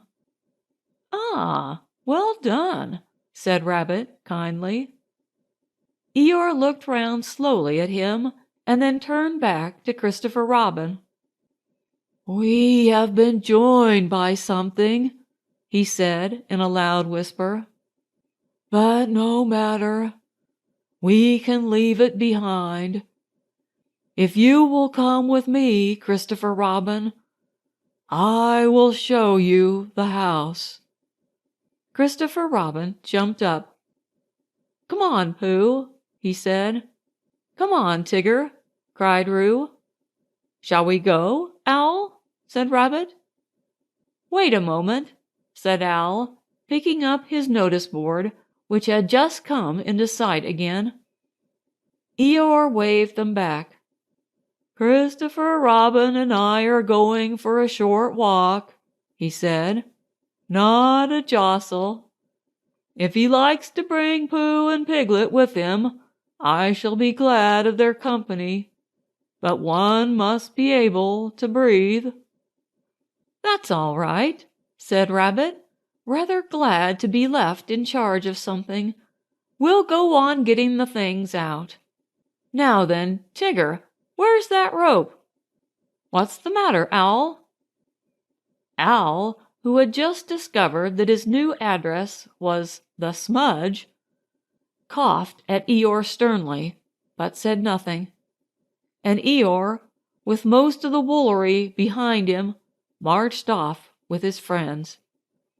So in a little while they came to the house which Eeyore had found, and for some minutes before they came to it, Piglet was nudging Pooh, and Pooh was nudging Piglet, and they were saying, "It is," and "It can't be," and "It is, really," to each other. And when they got there, it really was. "There," said Eeyore proudly, stopping them outside Piglet's house. "And the name on it, and everything." "Oh," said Christopher Robin, wondering whether to laugh or what. "Just the house for Owl. Don't you think so, little Piglet?" And then Piglet did a noble thing, and he did it in a sort of dream, while he was thinking of all the wonderful words Pooh had hummed about him. "Yes, it's just the house for Owl," he said grandly, "and I hope he'll be very happy in it." And then he gulped twice, because he had been very happy in it himself. "What do you think, Christopher Robin?" asked Eeyore a little anxiously, feeling that something wasn't quite right. Christopher Robin had a question to ask first, and he was wondering how to ask it. "Well," he said at last, "it's a very nice house, and if your own house is blown down, you must go somewhere else, mustn't you, Piglet? What would you do if your house was blown down?" Before Piglet could think, Pooh answered him. "He'd come and live with me," said Pooh. "Wouldn't you, Piglet?" Piglet squeezed his paw. "Thank you, Pooh," he said. "I should love to."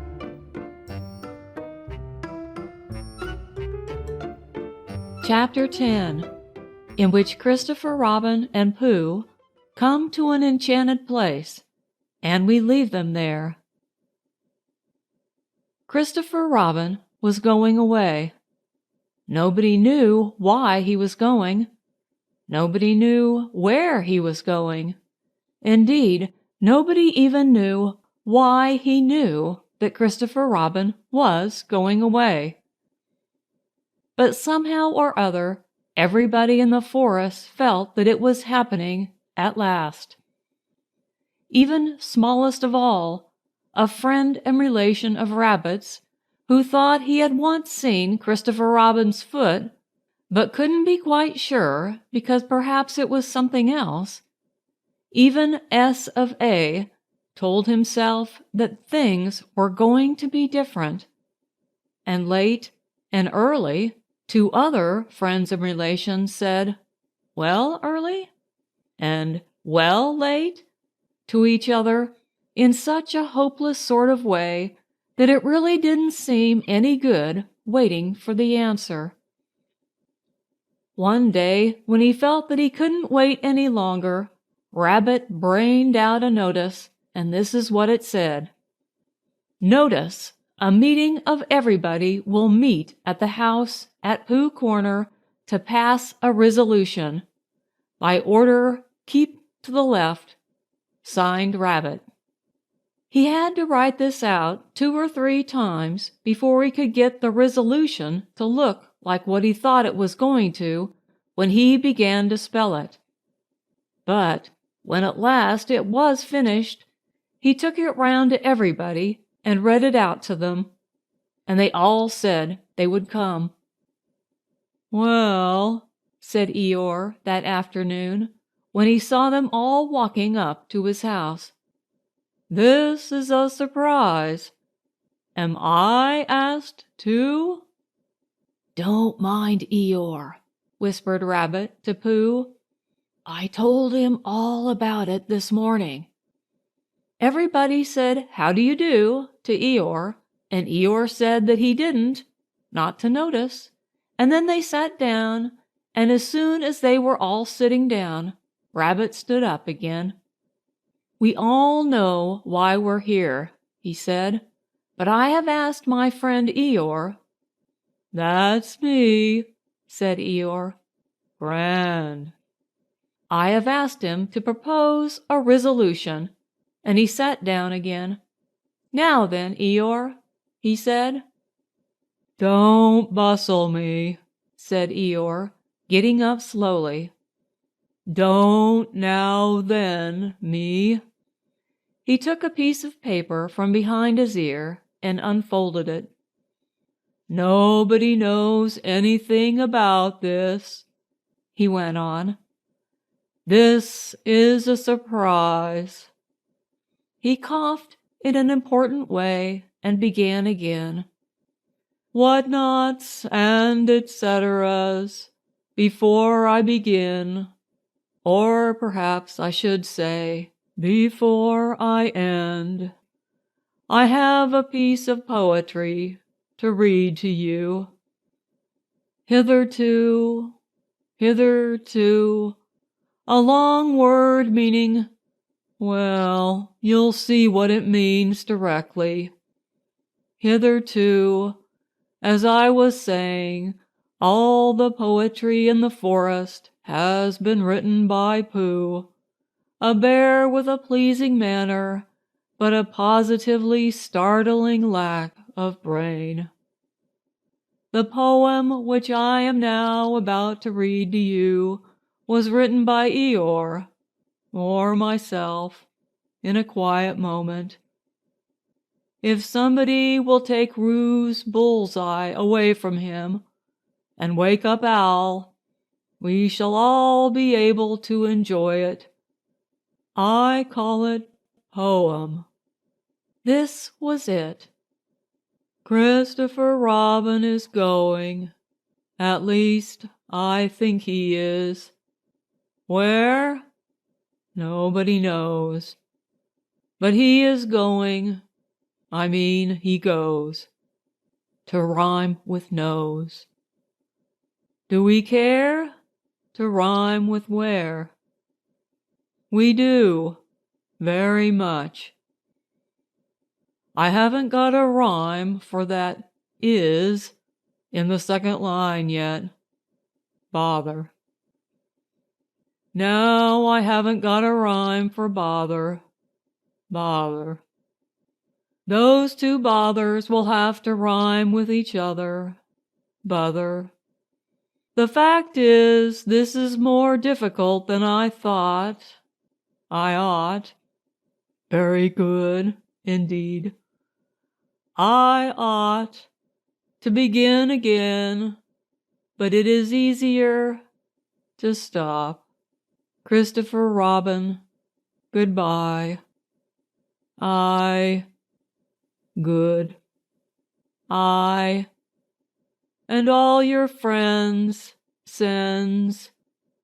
All your friend send. Very awkward this. It keeps going wrong. Well, anyhow, we send our love. End. If anybody wants to clap, said Eeyore when he had read this, now is the time to do it. They all clapped. Thank you, said Eeyore. Unexpected and gratifying, if a little lacking in smack. It is much better than mine, said Pooh admiringly, and he really thought it was. Well, explained Eeyore modestly, it was meant to be. The resolution, said Rabbit, is that we all sign it and take it to Christopher Robin.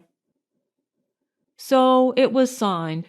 Pooh, Piglet, Wall, Eeyore, Rabbit, Kanga, Blot, Smudge, and they all went off to Christopher Robin's house with it. Hello, everybody, said Christopher Robin. Hello, Pooh. They all said hello and felt awkward and unhappy suddenly because it was a sort of goodbye they were saying, and they didn't want to think about it. So they stood around and waited for somebody else to speak, and they nudged each other and said, Go on. And gradually Eeyore was nudged to the front, and the others crowded behind him. What is it, Eeyore? Asked Christopher Robin. Eeyore swished his tail from side to side so as to encourage himself, and began. Christopher Robin, he said, we've come to say, to give you, it's called, written by, but we've all, because we've heard, we all know, well, you see, it's, that to put it as shortly as possible is what it is. He turned round angrily on the others and said, Everybody crowds round so in this forest. There's no space. I never saw a more spreading lot of animals in my life, and all in the wrong places. Can't you see that Christopher Robin wants to be alone? I'm going. And he humped off. Not quite knowing why, the others began edging away, and when Christopher Robin had finished reading poem and was looking up to say, Thank you, only Pooh was left. It's a comforting sort of thing to have, said Christopher Robin, folding up the paper and putting it in his pocket. Come on, Pooh. And he walked off quickly. Where are we going? Said Pooh, hurrying after him and wondering whether it was to be an explorer or a what shall I do about a you-know-what. Nowhere, said Christopher Robin. So they began going there, and after they had walked a little way, Christopher Robin said, What do you like doing best in the world, Pooh? Well, said Pooh, what I like best. And then he had to stop and think, because although eating honey was a very good thing to do, there was a moment just before you began to eat it which was better than when you were. But he didn't know what it was called. And then he thought that being with Christopher Robin was a very good thing to do, and having Piglet near was a very friendly thing to have. And so, when he had thought it all out, he said, "What I like best in the whole world is me and Piglet going to see you, and you saying, 'What about a little something?' and me saying, 'Well, I shouldn't mind a little something. Should you, Piglet?' And it being a hummy sort of day outside, and birds singing." "I like that too," said Christopher Robin. "But what I like doing best is nothing." "How do you do nothing?" asked Pooh, after he had wondered for a long time. "Well, it's when people call out at you just as you're going off to do it. 'What are you going to do, Christopher Robin?'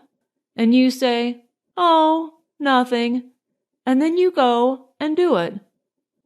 "Oh, I see," said Pooh. "This is a nothing sort of thing that we're doing now." "Oh, I see," said Pooh again. "It means just going along, listening to all the things you can't hear, and not bothering." "Oh," said Pooh. They walked on, thinking of this and that, and by they came to an enchanted place on the very top of the forest called Galleon's Lap, which is 60-something trees in a circle. And Christopher Robin knew that it was enchanted because nobody had ever been able to count whether it was 63 or 64, not even when he tied a piece of string round each tree after he had counted it. Being enchanted, its floor was not like the floor of the forest, gorse and bracken and heather, but close-set grass, quiet and smooth and green. It was the only place in the forest where you could sit down carelessly without getting up again almost at once and looking for somewhere else. Sitting there, you could see the whole world spread out until it reached the sky, and whatever there was all the world over was with them in Galleon's Lap. Suddenly Christopher Robin began to tell Pooh about some of the things. People called kings and queens, and something called factors, and a place called Europe, and an island in the middle of the sea where no ships came, and how you make a suction pump, if you want to, and when knights were knighted, and what comes from Brazil. And Pooh, his back against one of the 60-something trees, and his paws folded in front of him, said, "Oh, and I didn't know," and thought how wonderful it would be to have a real brain which could tell you things. And by Christopher Robin came to an end of the things, and was silent, and he sat there looking out over the world, and wishing it wouldn't stop. But Pooh was thinking too, and he said suddenly to Christopher Robin, "Is it a very grand thing to be an afternoon, what you said?" "A what?" said Christopher Robin lazily, as he listened to something else. "On a horse," explained Pooh. "A knight?" "Oh, was that it?" said Pooh. "I thought it was a... Is it as grand as a king and factors and all the other things you said?" "Well, it's not as grand as a king," said Christopher Robin. And then, as Pooh seemed disappointed, he added quickly, "But it's grander than factors." "Could a bear be one?" "Of course he could," said Christopher Robin. "I'll make you one." And he took a stick and touched Pooh on the shoulder and said, "Rise, Sir Pooh de Bear, most faithful of all my knights." So Pooh rose and sat down and said thank you, which is the proper thing to say when you have been made a knight. And he went into a dream again in which he and Sir Pomp and Sir Brazil and Factors lived together with a horse, and were faithful knights, all except Factors, who looked after the horse, to good King Christopher Robin, and every now and then he shook his head and said to himself, "I'm not getting it right." Then he began to think of all the things Christopher Robin would want to tell him when he came back from wherever he was going to, and how muddling it would be for a bear of very little brain to try and get them right in his mind. "So, perhaps," he said sadly to himself, "Christopher Robin won't tell me any more."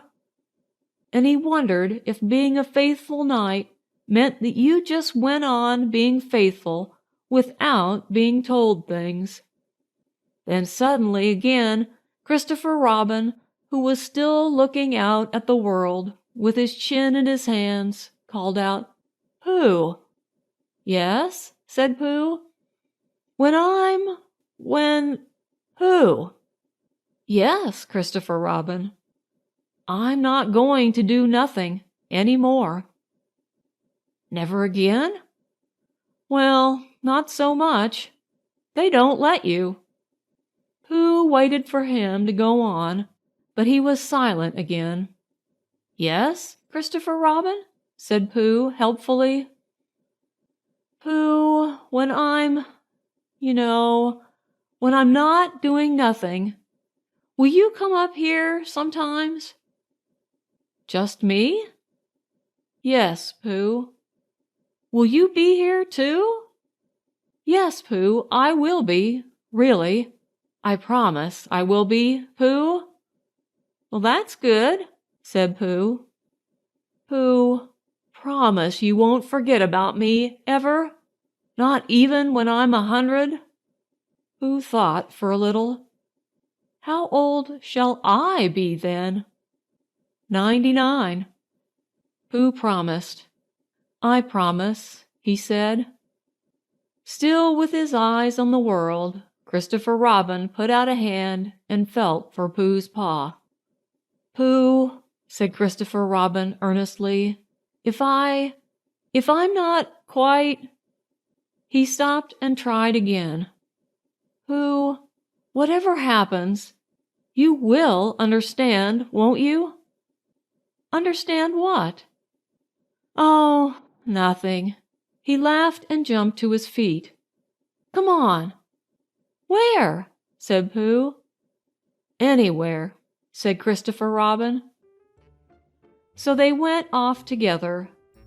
But wherever they go, and whatever happens to them on the way, in that enchanted place on the top of the forest, a little boy and his bear will always be playing.